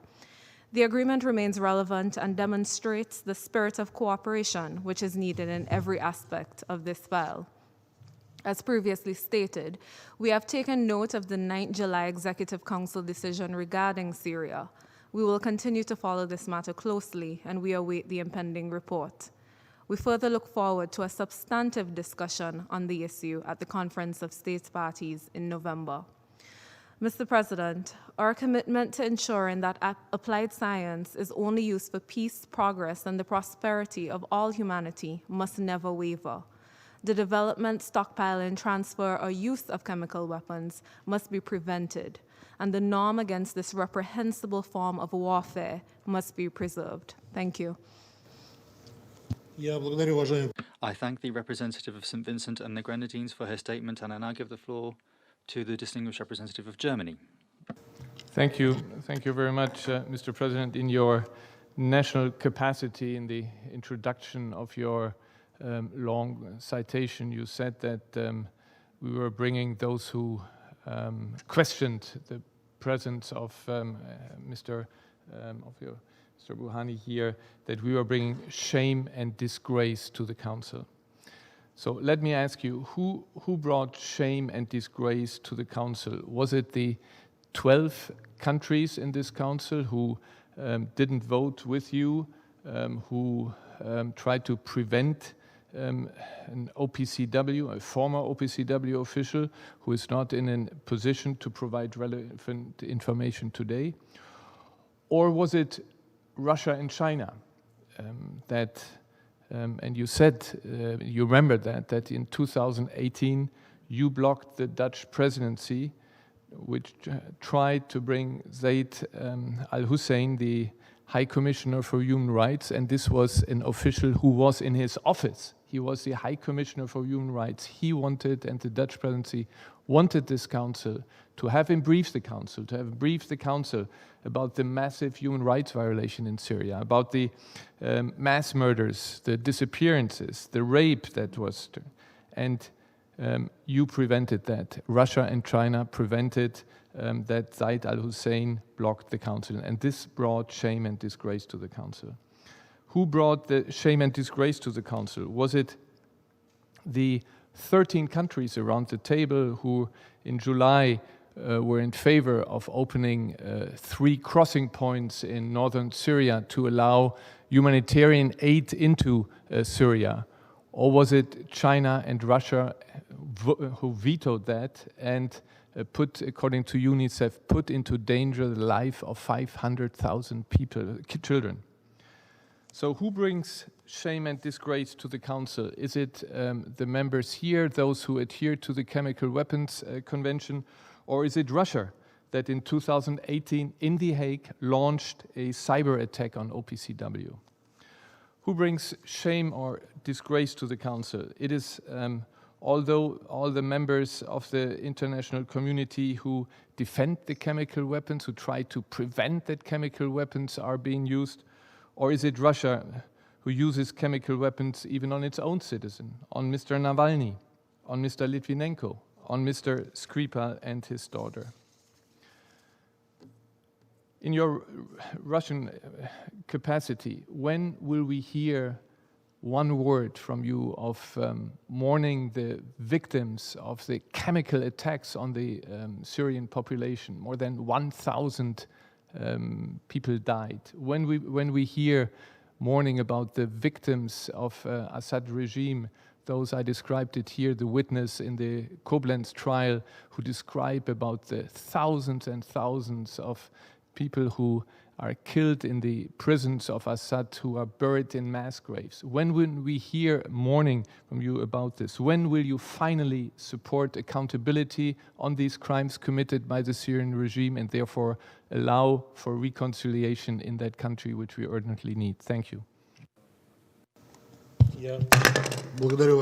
I thank the representative of Germany for his statement.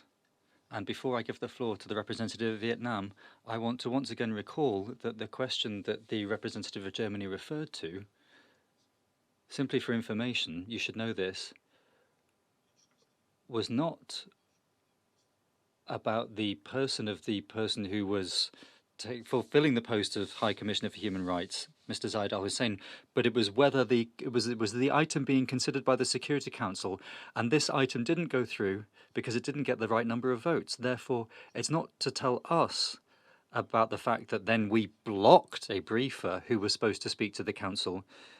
It was an agenda item, not a speaker. Those are two different things. But on whether somebody tried to block the agenda item today. So now I give the floor to Vietnam.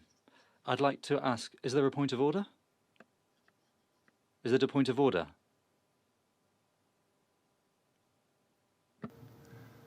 You responded to me as a president, so I can also respond to you as president. And I tell you, the result is the same. You prevented the High Commissioner of Human Rights to speak here in the Council.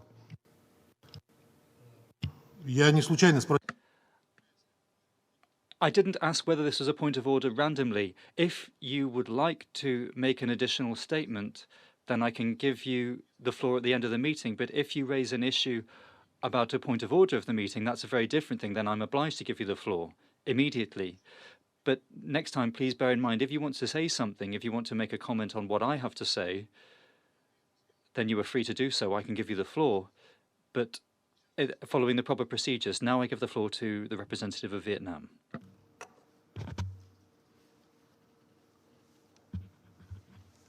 Thank you very much, Mr. President. At the outset, I would like to thank Under Secretary General Nakamitsu for her briefing. Mr. President, let me start by reiterating my delegation's categorical condemnation of the use of chemical weapons in any form by anyone, anywhere, under any circumstances, for any reason. The use of these weapons is undoubtedly a flagrant violation of international law and an unacceptable threat to the life and living environment of innocent civilians. Vietnam believes that as state parties to the Chemical Weapons Convention, we all share the same goal and bear the same responsibility, that is to fully implement this convention. We therefore would like to reiterate our support for the work of the Organization for the Prohibition of Chemical Weapons in assisting state parties to fully implement the convention. In doing so, the OPCW and all of its relevant mechanisms must strictly abide by the convention. Investigations into any possible use of chemical weapons are to establish facts, determine possible violations, as well as to deter future ones. To achieve these goals, investigations need to be comprehensive, objective, impartial, and non-politicized, so that conclusive and incontestable facts can be established. With regards to the issue of chemical weapons in Syria, we would like to stress the following points. First and foremost, further cooperation between the OPCW and Syria should be a matter of priority. While there has been continued cooperation between the OPCW Technical Secretariat and relevant Syrian authorities since 2013, substantial progress is still needed to solve all outstanding issues. Vietnam takes note that during the last reporting period, there was continued engagement between the Technical Secretariat and Syria. We also note the further steps taken by the Syrian government in addressing the outstanding issues relating to its initial declaration. This includes further information regarding 8 out of the 22 outstanding issues, including amendments to Syria initial declaration, as well as current deployment of the declaration assessment team in Syria.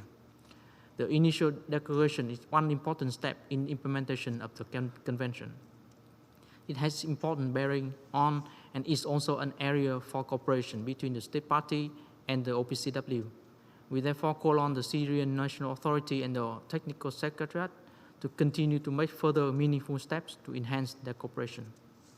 Second, unity on this matter is of paramount importance, including that of the Council. It is regrettable that there is disagreement among parties on the Syrian chemical weapons file.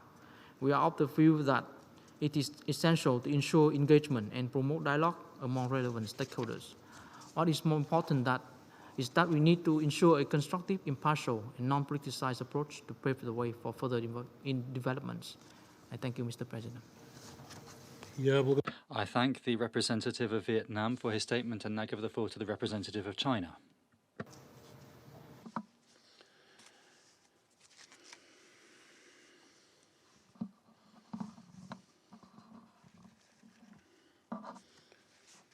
Thank you, Mr. President.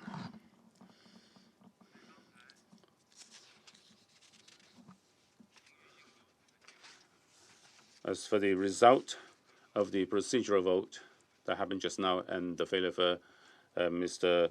Bustani to come to brief us, I very much regret this fact. As I stated earlier, in previous meetings of the Council, under 39, Article 39 of the rules of procedure, some were invited, but some briefers' status and legal status and representation were not could not be compared with that of Mr. Bustani. But countries, including Germany, blocked Mr. Bustani coming to brief us. Such bare-boned hypocrisy displayed by Germany and some other representatives is really out there for display. Just now, the Chinese delegation suggested to you, Mr. President, that a vote be put to the challenge posed by the UK, but you did not listen to the view of the Chinese delegation and immediately put it to the vote as to whether Mr. Bustani be invited to brief the Council as President. You are entirely entitled to make a judgment on whom to invite, and we would have respected this, because this is to maintain the authority of the President and to save time without further delay so that the Council can expeditiously proceed with its meetings as normal. And I hope that other delegations in future Council deliberations will also display respect and cooperation in their attitude, and will also show openness and inclusiveness as with regard to other questions, and also maintain consistency in their positions before and after. Mr. President, I have to say that just now In his remarks, the German representative did not mention the question of chemical weapons in Syria at all. It was entirely attacks against other members of the Council. He treated the Council as a venue for venting his sentiments and dissatisfaction. Such practice is not constructive at all. At least the UK delegation, after expressing his disagreement, still stated his position on the question of chemical weapons in Syria. If in the future all members of the Council come here not to discuss the issue in question, but rather to attack other countries, how could we talk about solidarity and work of the Council? Mr. President, I thank Ms. Nakamitsu for her briefing.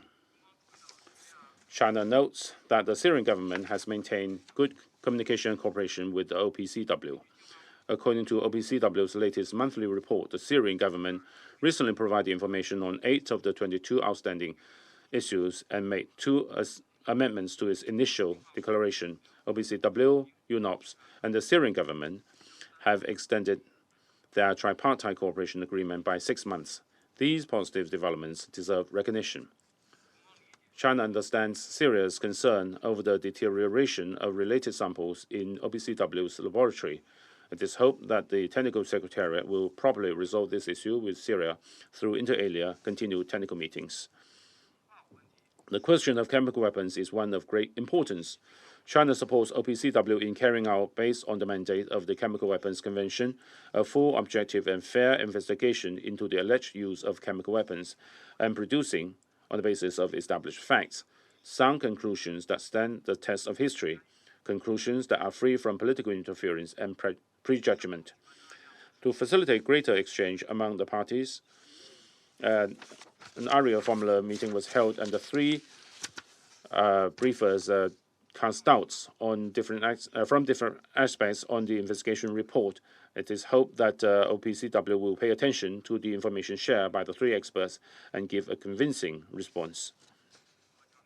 I must emphasize that only when facts and science are respected can the truth be found, can there be real implementation of Security Council Resolution 2118, and can the authority of OPCW be safeguarded. China is against jumping to conclusions when there is a lack of well-established evidence and when there is a plethora of doubts. This will not help with the resolution of the Syrian chemical weapons issue. It will also undercut the mutual confidence among the Syrian parties and adversely affect the momentum for the political solution of the Syrian question. Meanwhile, the Director General of OPCW and the Technical Secretariat should put for enhanced dialogue and consultation among the states parties and keep the tradition of basing decisions on consensus. Pushing for a vote when there are big differences among the parties would aggravate the confrontation among the states parties, undermine the cooperation atmosphere, and damage the authority and long-term interests of OPCW. Thank you, Mr. President. I thank the representative of China for his statement and now give the floor to the representative of Indonesia. Thank you very much, Mr. President. Mr. President, before I deliver my statement on this agenda item, allow me to start by expressing points related to the procedural vote earlier. Mr. President, we regret that this particular issue must go through a procedural vote. While we acknowledge all council members' positions regarding the proposal to invite Mr. Jose Bustani as a briefer in today's meeting, we also believe that these matters should have been discussed constructively among council members, and we should have also shown more flexibility. Mr. President, Indonesia believes that any proposal to include a briefer in the Security Council briefings must be based on a comprehensive consideration vis-à-vis the possible added value to the ongoing discussion without adding more complexity on the issue. At the same time, my delegation appreciates any effort to ensure an extensive discussion on the implementation of Resolution 2118 by having a variety of briefers or sources in order to make progress on this dossier. We sincerely hope that we can continue the discussion more constructively in the future with the aim to supporting the full implementation of Resolution 2118. Flexibility and wisdom from all parties are needed, and the most important thing that we should be focusing on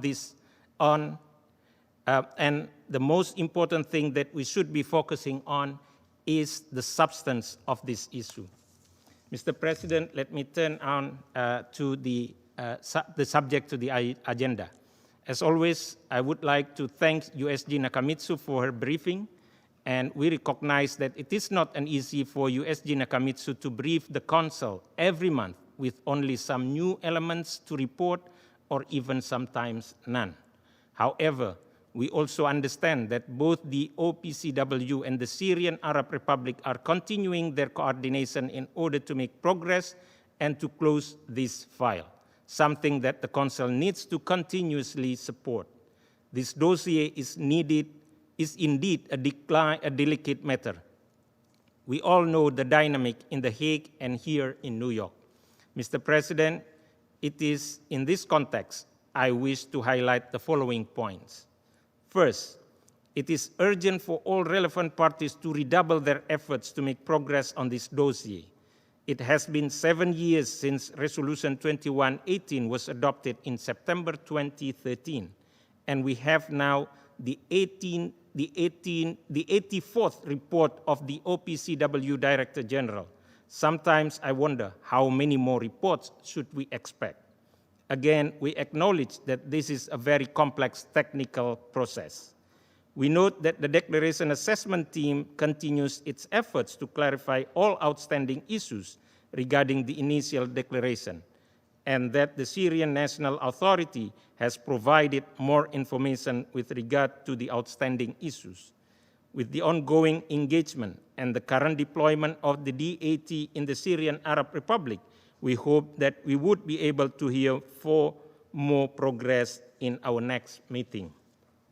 Second, besides technical aspect, this issue will also need tactful and careful diplomatic handling.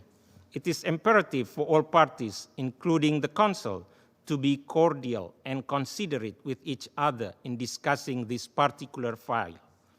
Concrete steps based on constructive engagement are needed if we want to make progress. Third, my delegation notes the ongoing activities by the fact-finding mission regarding various incidents, and as USG Nakamitsu said, the FMM recently issued 2 reports. We also note that the investigation and identification team is continuing its investigation. Indonesia would like to reemphasize that it is crucial for all investigations to be conducted in a comprehensive, impartial, and conclusive manner based on verified and credible sources.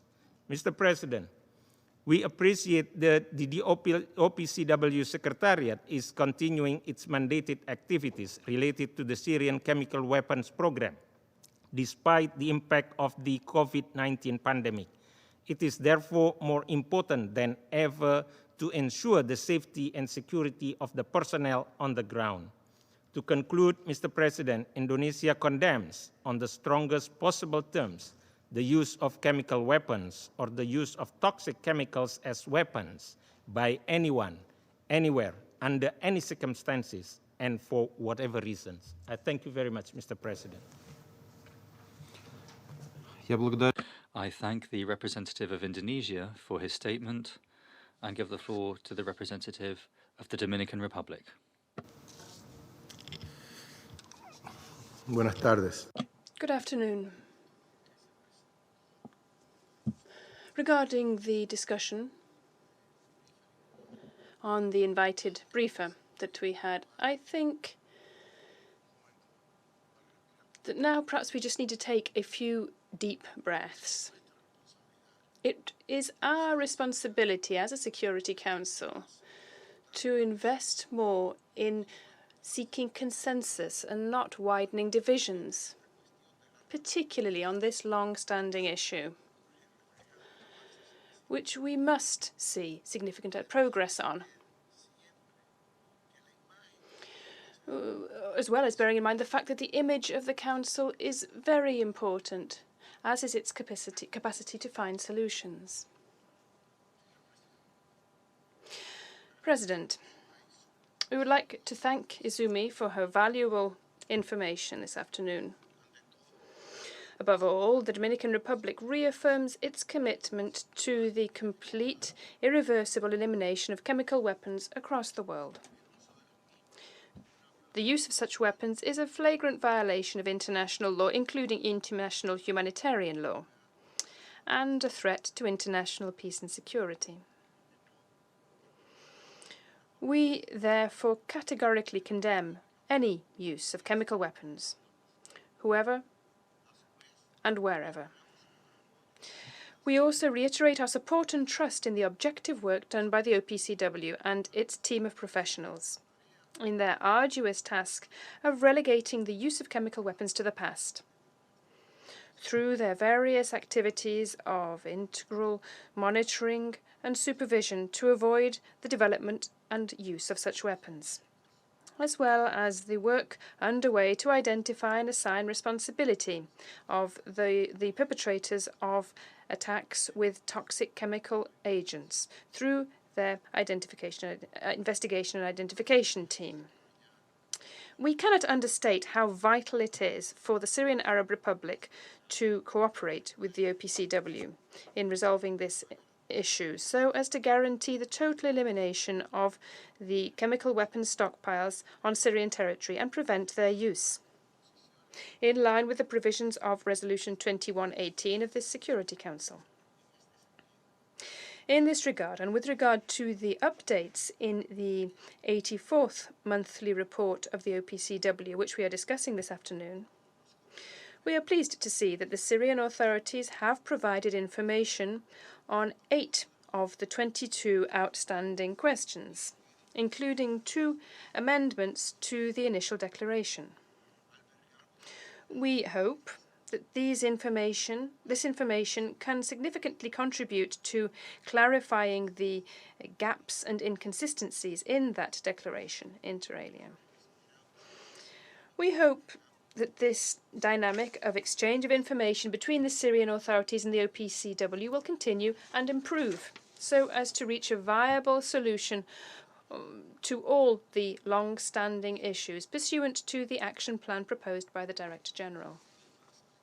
We also encourage Syria to obtain the assistance of the Technical Secretariat so as to work on arrangements to satisfy the requirements of the decision of the Executive Council on the 9th of July, upon the basis of the worrisome conclusions of the first report of the IIT. We also deem it to be of great importance that the international community deploy every effort to promote accountability for the use of chemical weapons. We cannot tolerate impunity for the perpetrators of these crimes.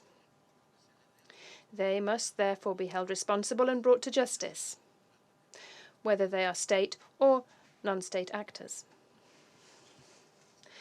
The integrity and authority of the OPCW must also be preserved so as to achieve our essential goal, since this is the implementing body of the Convention. To this end, the unity of the Security Council is fundamental. It is imperative that we see a return to consensus on this question, and that we work with a constructive approach to reflect the progress which is necessary overall. In conclusion, the Syrian people have been suffering the havoc wrought by a terrible and long conflict, which has resulted, amongst other things, in serious violations of human rights, including the use of chemical weapons in an indiscriminate way, resulting in severe injuries and deaths of men, women, and children. It is therefore worthy of our smoothing over our differences in a committed way to attempt to achieve a consensual solution so that chemical weapons are eradicated throughout Syrian territory, so that there is not one more person who falls victim to this heinous crime. Thank you very much. I thank the representative of the Dominican Republic for his statement and now give the floor to the representative of South Africa. Thank you very much, Mr. President. I'm not going to dwell too long on the vote that we needed to take today. It's unfortunate that we had to vote on a briefer. My delegation would be the last to stifle any kind of view that should or needs to be brought to the Council, or that others feel should be brought to the Council, as long as it's relevant. And we believe Mr. Bustani, as a previous Director General of the organization, eminently understands the procedures of the organization, how it works, how to deal with chemical weapon states, previous and current. So we could not find our way open to support the stifling of any kind of view, whether we agreed or not, and we would not necessarily have agreed with his opinions, but we would have wanted to hear his opinions. Be it as it may, Mr. President, let me continue with my statement. And South Africa would like to thank Ms. Nakamitsu for her briefing and also the information she provided to the Council. South Africa strongly supports multilateralism and the international rule of law, which includes the non-discriminatory and consistent application of the provisions of relevant multilateral instruments and the preservation of the international norms against weapons of mass destruction, including chemical weapons. The use of chemical weapons undermines the international norms against the production, use, and stockpiling of such weapons established under the Chemical Weapons Convention. In this regard, South Africa reiterates its long-standing position against the use of chemical weapons.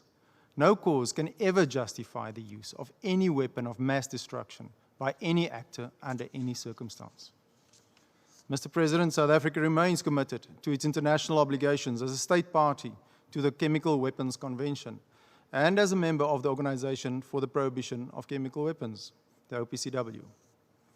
The alleged use of chemical weapons by a state party to the Chemical Weapons Convention is a very serious matter that would constitute a material breach of obligations under the Convention. In order to ensure that states parties adhere to their obligations, it's imperative that they have full faith and confidence in the work and processes of the Organization for the Prohibition of Chemical Weapons. As the only technically competent international authority in this area, external interferences in its work should not be tolerated. States parties to the Chemical Weapons Convention should therefore unite in preserving the international norm against chemical weapons and the provisions of the Convention, along with its consistent and non-discriminatory implementation.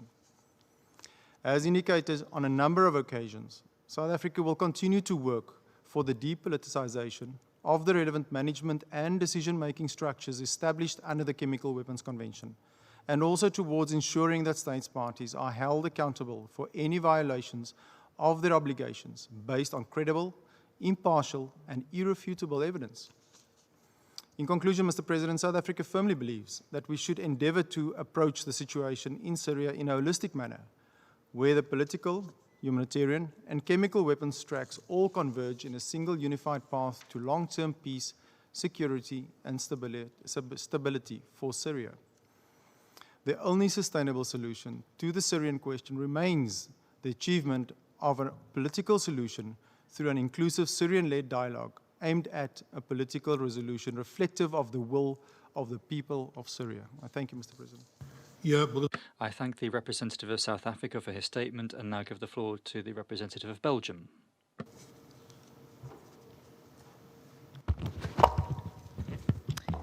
Merci.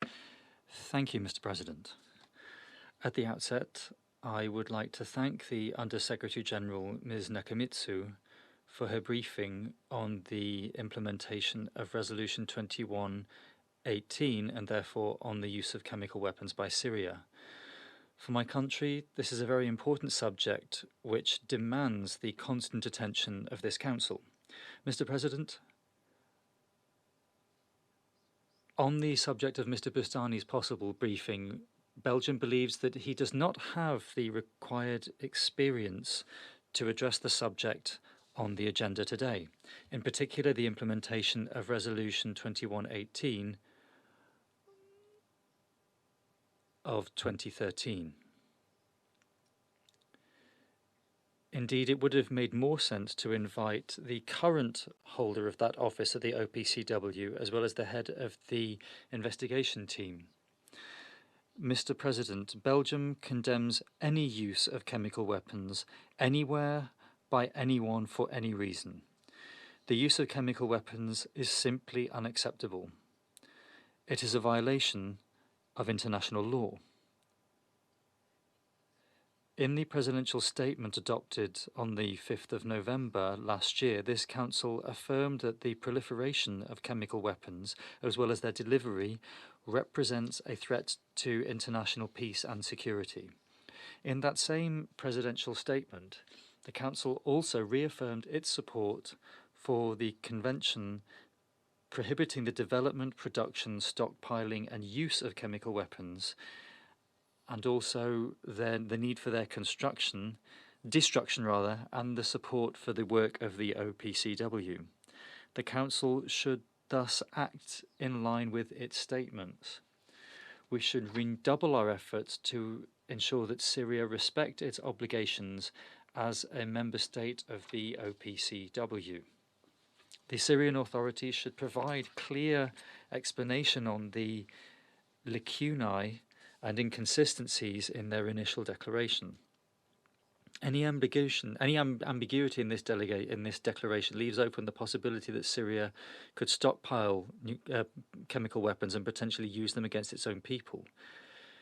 The complete meeting by Syria of its commitments under the Convention is essential. The Council should continue to require that Syria implement Resolution 2118 immediately and completely. Syria should guarantee access, freedom of movement, and unimpeded access for the work of the OPCW.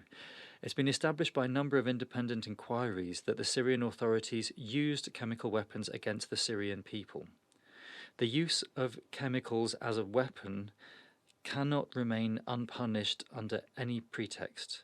Justice is essential in preventing the re-emergence of chemical weapons. The use of chemical weapons is a war crime, and since 2010, it doesn't make any difference that whether this crime take place in an international or a domestic conflict.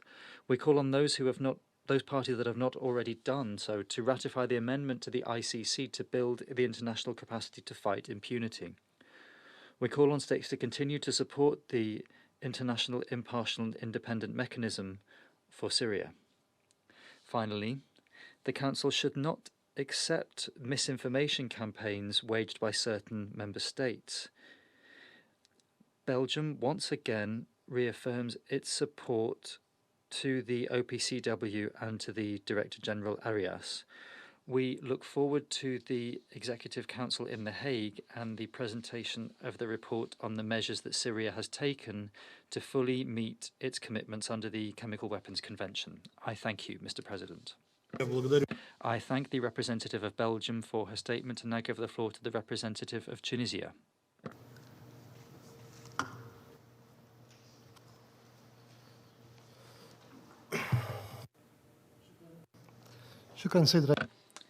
Thank you, Mr. President.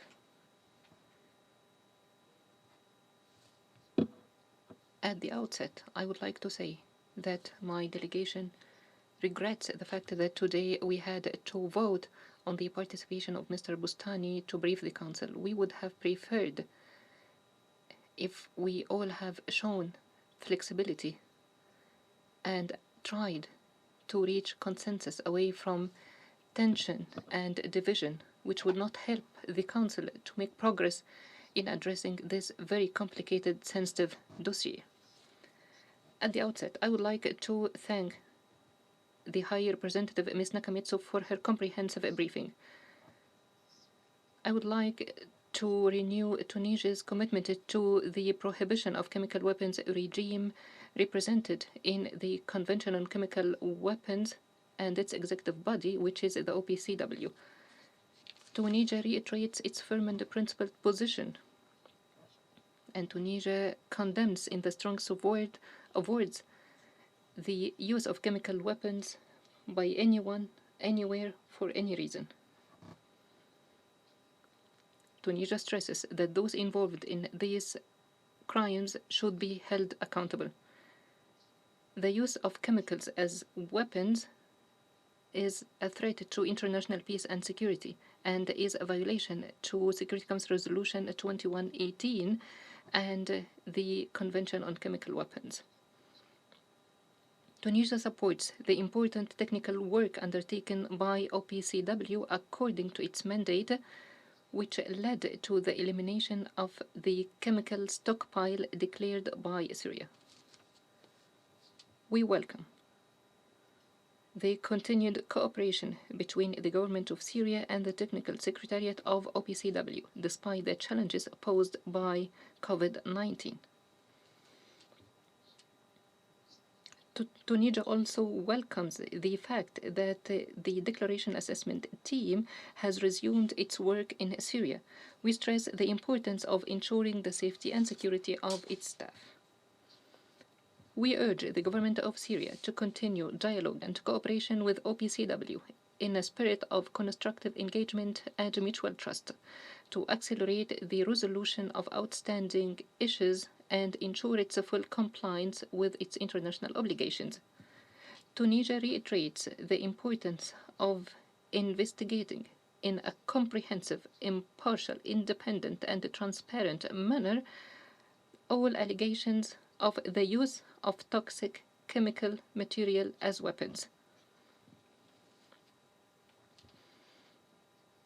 Hence, the need for attention and caution in relation to the schemes of terrorist organizations, including those listed by Security Council, particularly with the increased threat of terrorism in Syria.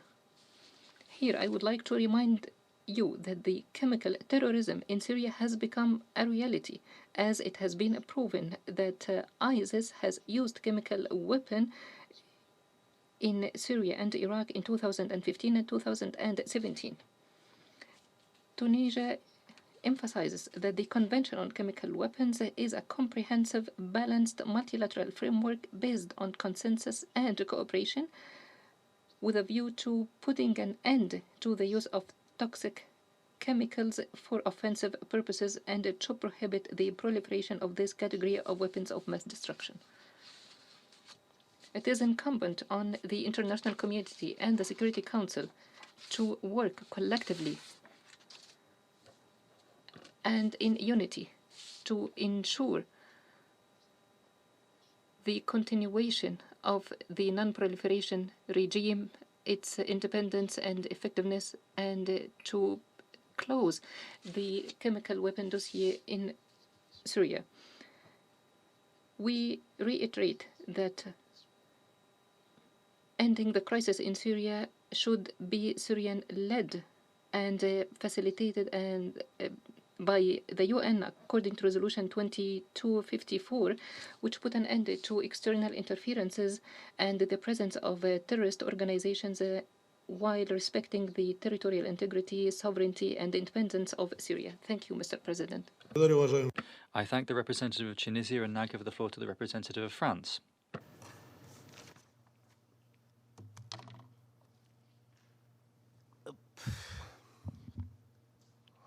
Merci. Thank you, President. I wish at the outset to thank Madam Nakamitsu for her briefing, which shows, if we needed to see that the Syrian regime continues to evade its international obligations. Otherwise, why would we need to meet here again today, following last Monday's meeting? Contrary to what some would claim, the Syrian chemical file is not closed. Moreover, and I wish to state this most emphatically here, this file will remain a priority for France until that time that full light has been shed on the allegations of use of chemical weapons and the state of Syrian stockpiles. The security of civilians is at stake. President, the repeated use of chemical weapons by the regime against its own people is an incontestable fact and has been confirmed on numerous occasions by the OPCW United Nations teams. Very recently, indeed, on the 8th of April 2020, the OPCW's Investigation and Identification Team, following a rigorous investigation, published a damning report on the attacks carried out with chemical weapons by the regime's Air Force units. After Ghouta, Khan Sheikhoun, Douma, now N'Djamena. But how more are still to come? President, in 2013, the Syrian regime committed to cooperate transparently and in good faith with the OPCW. The least we can say is that it has not kept its word. 6 years after Resolution 2118, we still have no certainty as to the state of Syrian chemical stockpiles. It is high time that the commitments are finally upheld. This means, in particular, granting access to Syrian territory for the OPCW's investigation and identification team, and this is behind the decision that was taken by the Executive Council last July, led by France on behalf of 40 delegations, which gives Syria 90 days to address the situation. I have two very simple questions for my part. The regime claims that it has nothing to hide. So why does it not cooperate with the OPCW? The regime claims to have destroyed its stockpiles in 2014. So where are the chemical weapons that have been used in Syria since coming from? Last week, I attended an area formula meeting whose sole aim was to continue to spread misinformation and to weaken the OPCW. It is unworthy, and I say this most emphatically, to seek to discredit this professional, rigorous organization upon the pretext that its conclusions do not align with the version that Syria and certain permanent members of the Security Council wish to give of the facts. The professionalism and impartiality of the OPCW are attested to once again by the publication of 2 reports of the fact-finding mission on the incidents in Sarakeb in 2016 and Aleppo in 2018. Having studied all the elements available, the FFM concluded that the use of chemical products as weapons could not be confirmed. President, the use of chemical weapons is a crime which threatens the whole of humanity, and the re-emergence of chemical weapons is one of the greatest threats which we must deal with. The Council recalled this in the clearest of terms in November 2019. The use of chemical weapons, wherever it happens, at any time, by whomever it happens and under whatever circumstances, is unacceptable and represents a threat for international peace and security. This is why there cannot be impunity. And this is why France has, since 2018, with 39 other countries and the European Union, been leading the international partnership against impunity for the use of chemical weapons. Restoring the credibility to the prohibition regime is also one of the conditions for just and lasting peace in Syria on the basis of Resolution 2254. To conclude, President, I do regret very much that you decided to ignore a democratic vote of the Council. The fact that the result of this vote was displeasing to you should not have allowed you to abuse your functions as President. As to Mr. Boustany, who was presented to us as a reliable, independent expert, I am not sure that you have done him a great service, to him or to his credibility, by being his spokesperson. The masks have now fallen, and I think he is one of the small cohort, he will now belong to the small cohort of your regular area briefings. I thank the representative of France. Once again, not for the first time today, the chair is admonished. The presidency, but rather not the presidency, and I won't comment on it because it's to me as a representative of the country, but I'll do it as a right of reply at the end of the meeting and now give the floor to the representative of Estonia. Thank you, Mr. President. It is regrettable that the serious discussions about the use of chemical weapons was derailed at the beginning of this meeting by the presidency. With regards to the procedure, we concur with the substantive statements made today by United Kingdom and Germany. I thank the High Representative Nakamitsu for her briefing on the implementation of the Security Council Resolution 2118. We note that the OPCW Director General's monthly report once again states that the outstanding issues relating to Syria's chemical weapons declaration continue to be unsolved. This means that after 6 years, we still lack the assurance that Syria has declared and destroyed all of its chemical weapons and their production facilities. We cannot be sure that the new attacks will not happen again. In fact, that risk remains high. Independent UN and OPCW fact-finding missions have confirmed the use of chemical weapons in Syria on numerous occasions since Syria provided the declaration. The UN OPCW Joint Investigative Mechanism and the OPCW Investigation and Identification Team have confirmed now in 7 occasions the use of chemical weapons by the Assad regime against Syrian people. The Syrian regime's non-compliance with its international obligations hence continues to pose a direct threat to the Syrian people and the international peace and security. In these circumstances, the Security Council has a responsibility to act and respond. Mr. President, Estonia welcomes the OPCW's Executive Council 9th of July decision, which addressed in a responsible and robust manner Syria's non-compliance under the Chemical Weapons Convention and provided a deadline for Syria to comply with its obligations. We are concerned to hear that there has been no reply yet from the Syrian Arab Republic regarding the fulfillment of obligations set by the Executive Council decision. We call on Syria to comply with the decision on time. Mr. President, in addition to Syria's blatant disregard to its international obligations, we now face another challenge to the chemical weapons non-proliferation regime and the implementation of Resolution 2118. I'm referring to the systematic and targeted disinformation campaign to discredit and undermine the OPCW Technical Secretariat and its investigative mechanisms. It is regretful that instead of focusing on discussing in the Council on how to move forward with accountability measures and put an end to impunity for committing these horrific crimes, the Russian Federation makes every effort to steer that focus and responsibility elsewhere. This happened today and in full display during the last week's ARIA meeting, where the organizers and their chosen briefers provided us with distorted facts and narratives on Syria's chemical weapons programs and on specific incidents. At the same time, our Russian and Chinese colleagues decided not to attend the Security Council meeting in May. The participation of the OPCW Director General Arias and IIT Coordinator Ambassador Onato provided an opportunity to learn more about the first IIT report. The question has already echoed in the past Security Council meetings, but I will ask it again. Whom does this disinformation campaign serve? Whom does it serve to purposefully undermine the most competent organization to deal with chemical weapons? The answer is quite clear. The ones who want to cover up their crimes or those of their allies, the ones who use or plan to use chemical weapons and want to get away with it impunity. It is for their benefit to sow distrust and confusion so that condemnation, accountability, and robust international response become more difficult. Finally, Mr. President, Estonia has full trust in the professional, impartial, and independent work of the OPCW Technical Secretariat and its investigative mechanisms.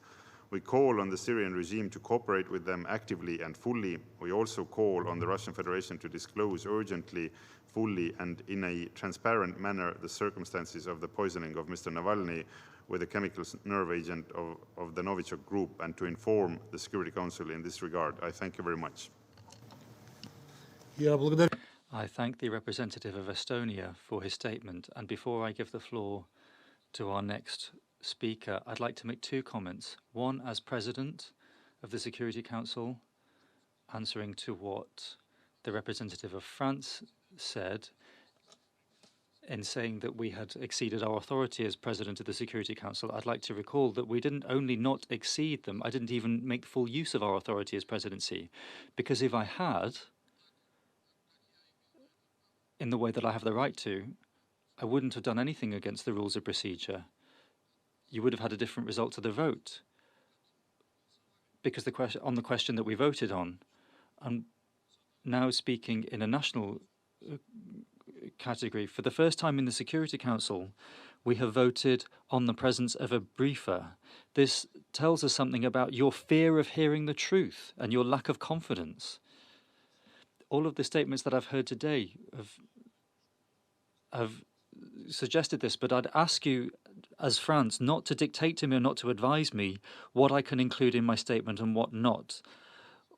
Once again, answering the representative of Estonia in a national capacity, we'd be very happy to meet with Director General Arias when he comes to an open briefing next time to the Security Council, which I hope will happen next month, Once again, I take up my capacity as the President and give the floor to the representative of the Syrian Arab Republic.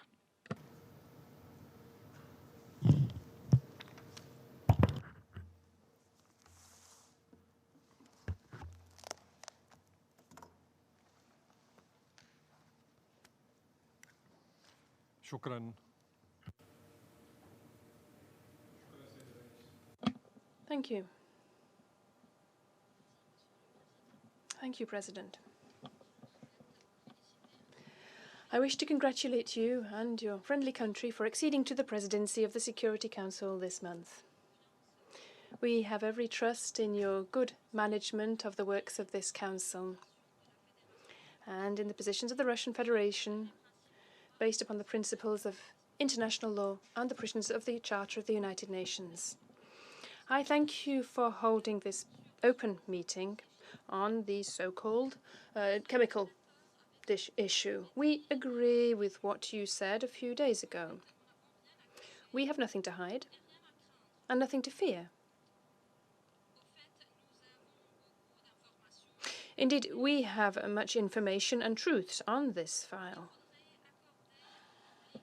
The public should have the opportunity to examine these truths, far from biased and hostile views and lies which some Western countries and their media spread.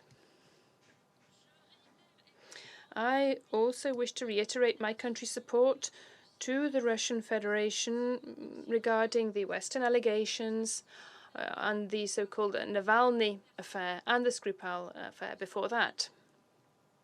President, upon the initiative of the permanent missions of the Russian Federation and the People's Republic of China, the Security Council on the 28th of September last held an area formula meeting on the implementation of Resolution 2118 and the role of the OPCW. This meeting was an extremely important opportunity to hear the reports of experts in this area, such as Mr. Ian Henderson,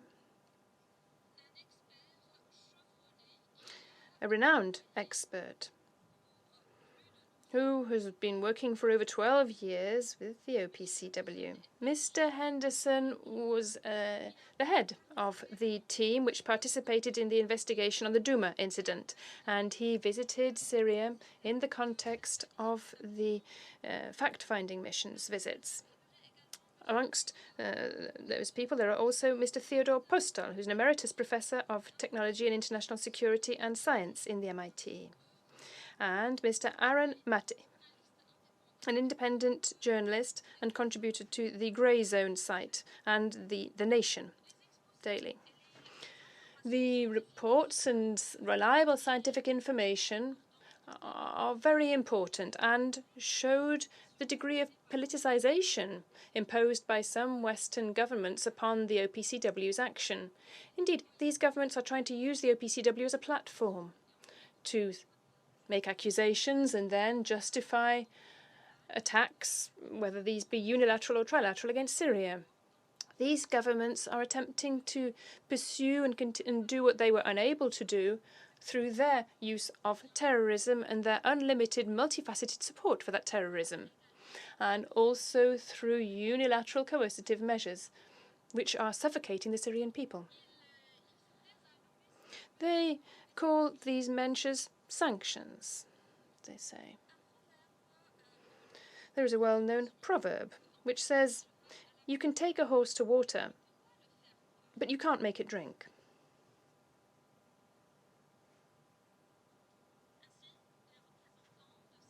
The representatives of some Western governments in this way did not want to hear scientific, uncontestable truths, quite simply because they unwaveringly continue their hostile approaches to my country, and because they're attempting to cover up crimes by terrorist organizations and their use of chemical weapons and toxic gases against civilians. They refuse to recognize the clear truth corroborated by Ms. Sigrid Kaag, who was head of the joint mission in charge of eliminating chemical weapons in Syria, in her report to the Council in June 2014. Ms. Sigrid Kaag came to this Council to present her report, her final report, where she stated that Syria had stood by all of its commitments, leading to the full destruction of its chemical arsenal on the MV American ship and others. The OPCW had said that all production facilities, 27 of them, had been destroyed. Syria had therefore upheld its commitments and possessed no more chemical weapons. These are constant truths upon which we should base ourselves. And not the question posed by my colleague, the Ambassador of France, where are the chemical weapons being used in Syria coming from? That is a valid question through the form, but the response is a simple one. We have sent over 200 letters over a number of years now. Letters to the Security Council since the very first use of chemical weapons against civilians in Rana al Assa near Aleppo in March 2013. Since March 2013, then, for 7 years now, we have sent over 200 letters to you, which are full of detailed information on those parties which are bringing chemical products into my country and putting those to the service of terrorist groups in Idlib and elsewhere.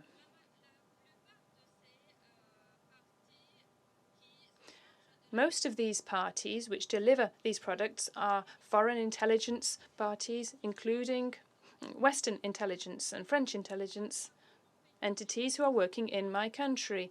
But it seems that some do not wish to see things as they are.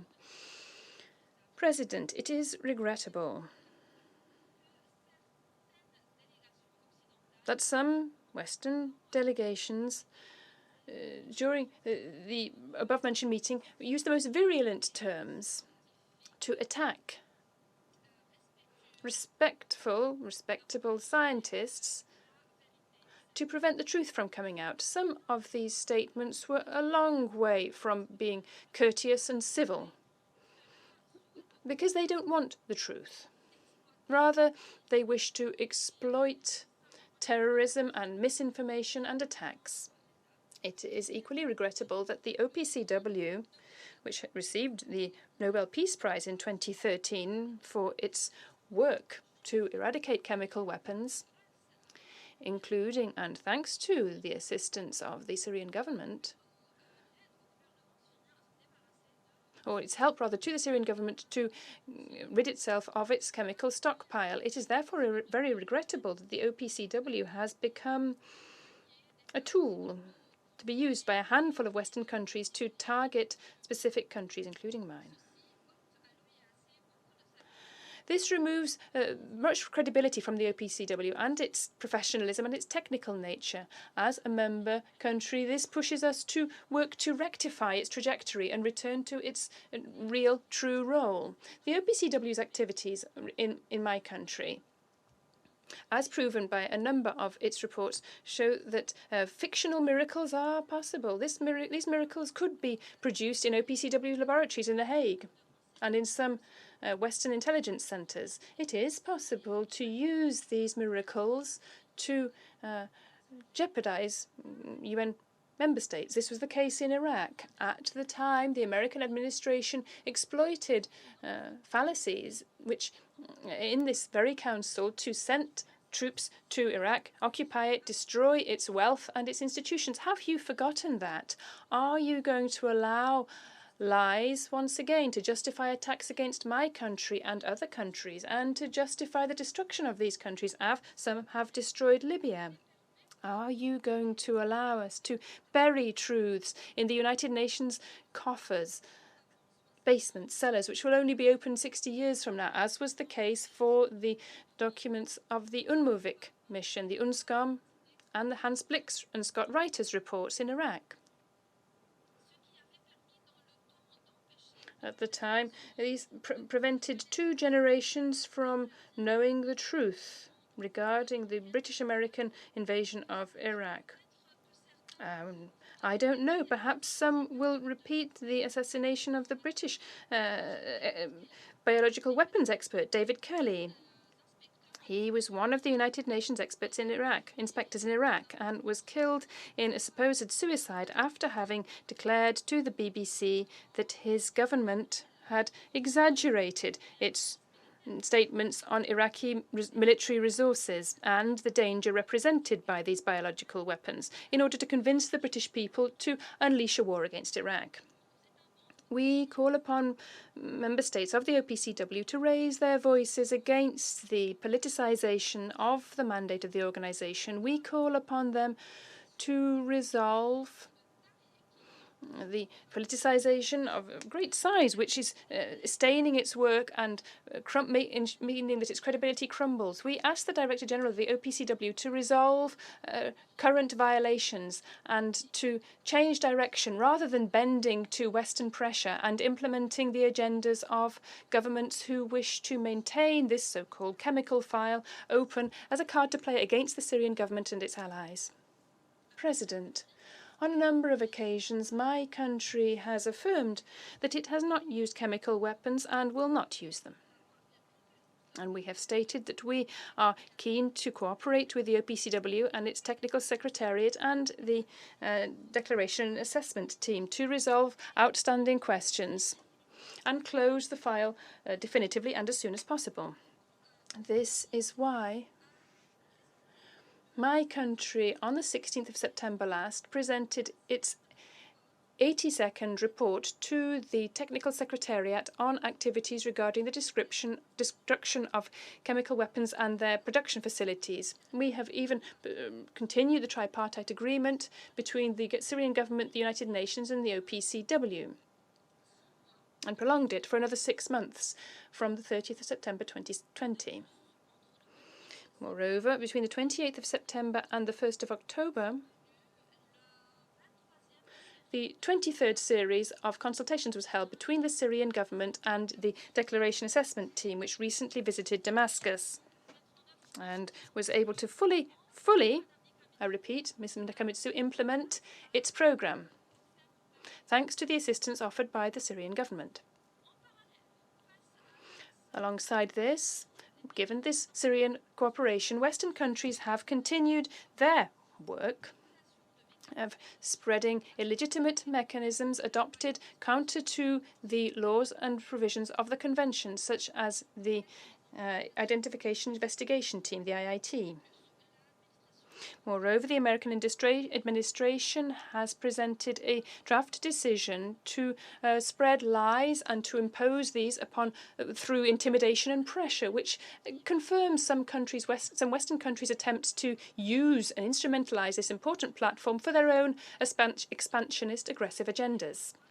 This once again unveils the double standards of the American administration when it comes to chemical weapons, particularly since it's the only state which is a party to the CWC which still has huge stockpiles of such weapons since the Second World War, and it continues to refuse to destroy these.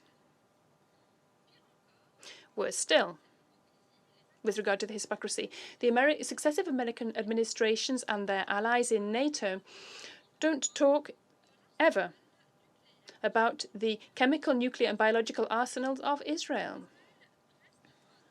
Israel is outside international conventions in this area, which is a threat to peace and security in our region and across the rest of the world. By way of conclusion, President,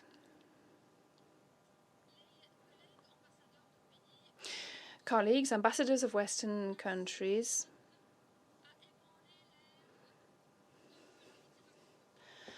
have use Flaubert, Voltaire, Jane Austen, Shakespeare, Goethe, Brecht, Hemingway, Edgar Allan Poe, and all the wonderful literature of their countries, Mark Twain and others. They wish to replace these jewels, these international eternal jewels of literature, by a new kind of literature, the literature of lies. We heard fallacious, erroneous readings full of lies,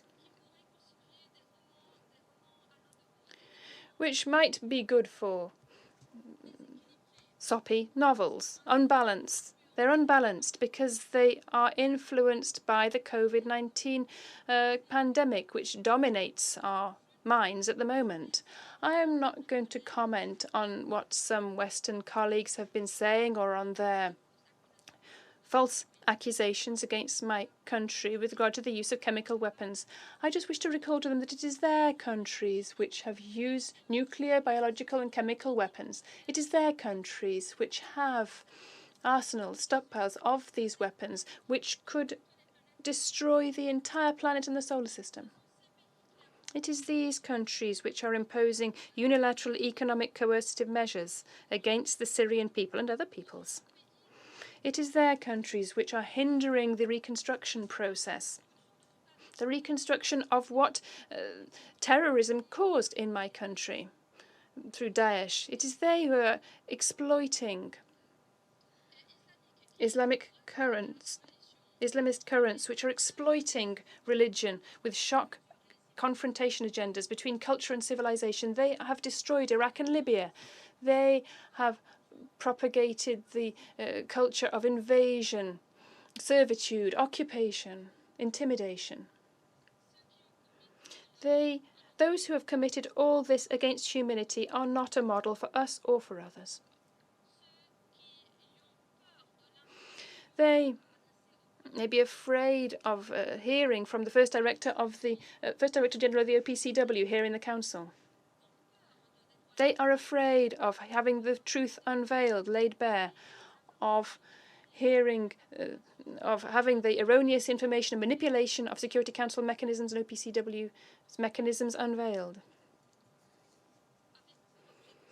All of this with the view of bringing down the reputation of my country and that of the Russian Federation, and to prevent this chemical weapon, this chemical file, from being closed, the file that has been open for over 7 years. The Security Council has organized 84 meetings, official meetings, on this, without the other unofficial meetings being even mentioned. Thank you. I thank the representative of the Syrian Arab Republic, and now give the floor to the representative of Turkey. Thank you, Mr. President. Let me also thank High Representative Izumi Nakamitsu for her briefing. The Syrian chemical file has been dragging before the Council far too long. It is high time that we make headway and ensure accountability. Mr. President, we have carefully examined the 84th report of the OPCW Director General. The report is yet another proof that there is still a lot to do to ensure accountability for the Syrian regime's well-documented crimes against humanity. For 7 years, since the first sarin gas attack in Ghouta, this Council has not been able to achieve this objective. We take note of the fact that the Declaration and Assessment Team continues its work to resolve outstanding issues caused by the regime's deceptive declaration of its chemical weapons stockpiles and production facilities. We expect this effort to yield concrete results soon. This is crucial in order to prevent the regime from repeatedly resorting to chemical weapons. Likewise, the Investigation and Identification Team and Fact-Finding Mission are working on the remaining investigations on the chemical weapons use in Syria.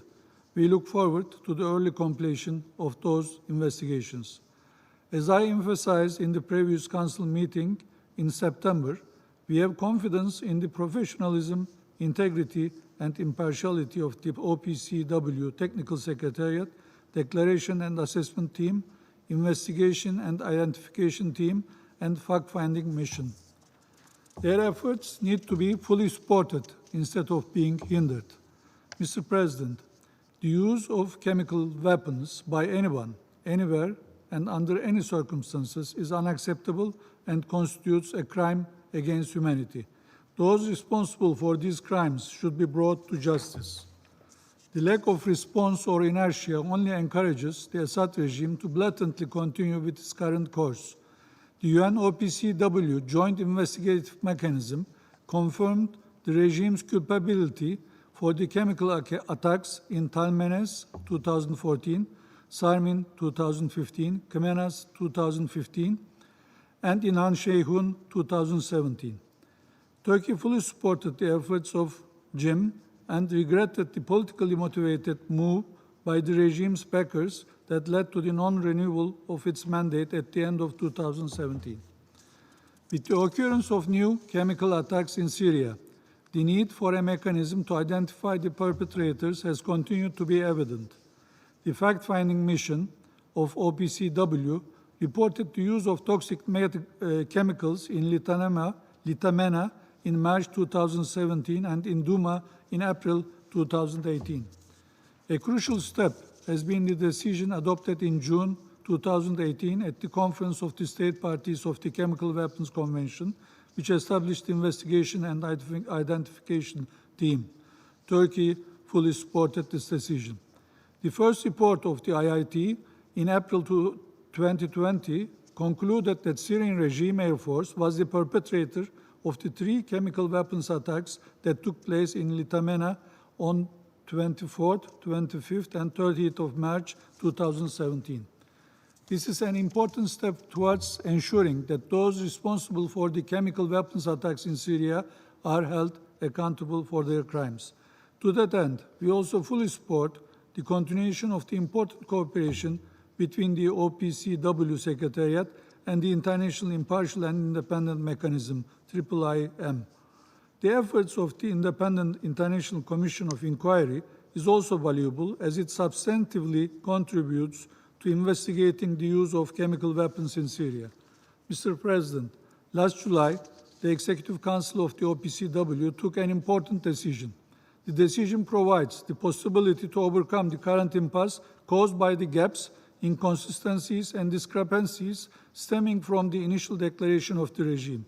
It has set a 90-day deadline so that the regime declares to the OPCW all of the chemical weapons it currently possesses.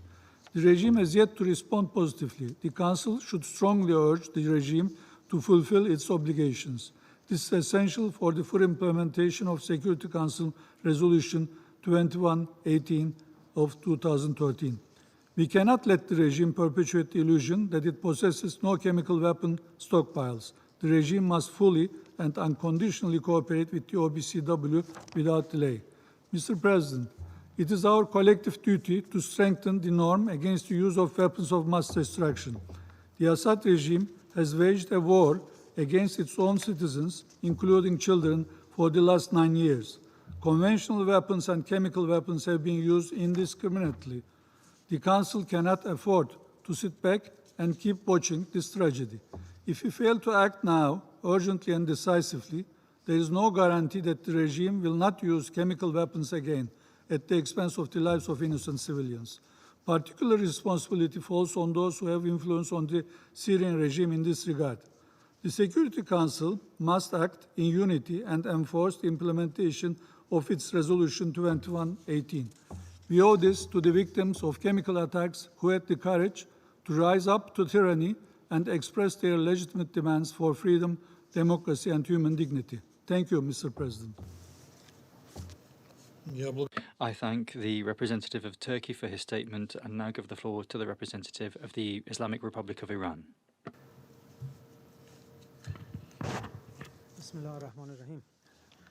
Thank you, Mr. President. First, I would like to congratulate you for assuming the presidency of the Council for the month of October. As a major victim of chemical weapons in the contemporary history, Iran continues to condemn in the strongest possible terms the use of chemical weapons by anyone, anywhere, and under any circumstances. Iran also reiterates its call for the balanced, full, and non-discriminatory implementation of the Chemical Weapons Convention and upholding the authority of the OPCW.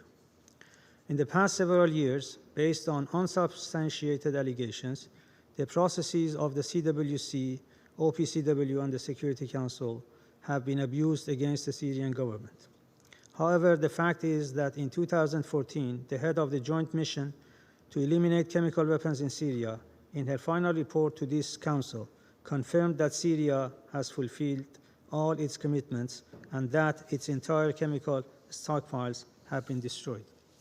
Later, the OPCW also confirmed the destruction of the entire chemical stockpile of Syria and all its 27 production facilities. Now these facts, as well as the Syrian government's significant cooperation with the OPCW and the UN, including its provision to the OPCW of over 80 monthly reports and large amount of information, are being neglected. Such unproductive policies have not contributed to the resolution of the outstanding questions.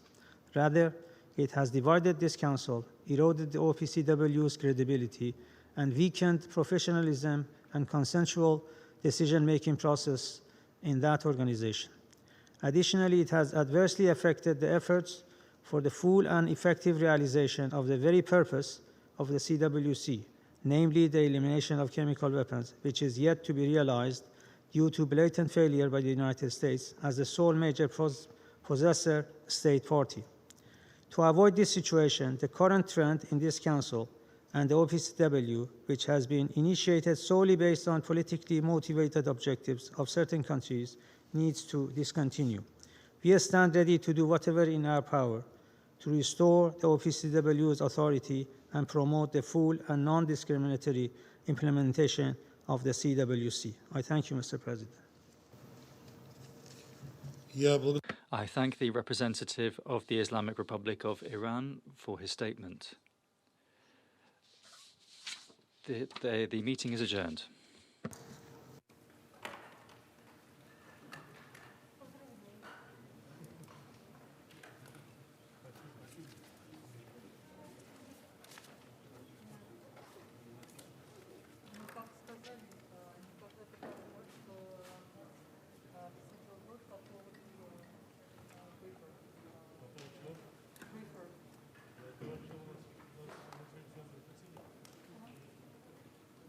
Пойдем.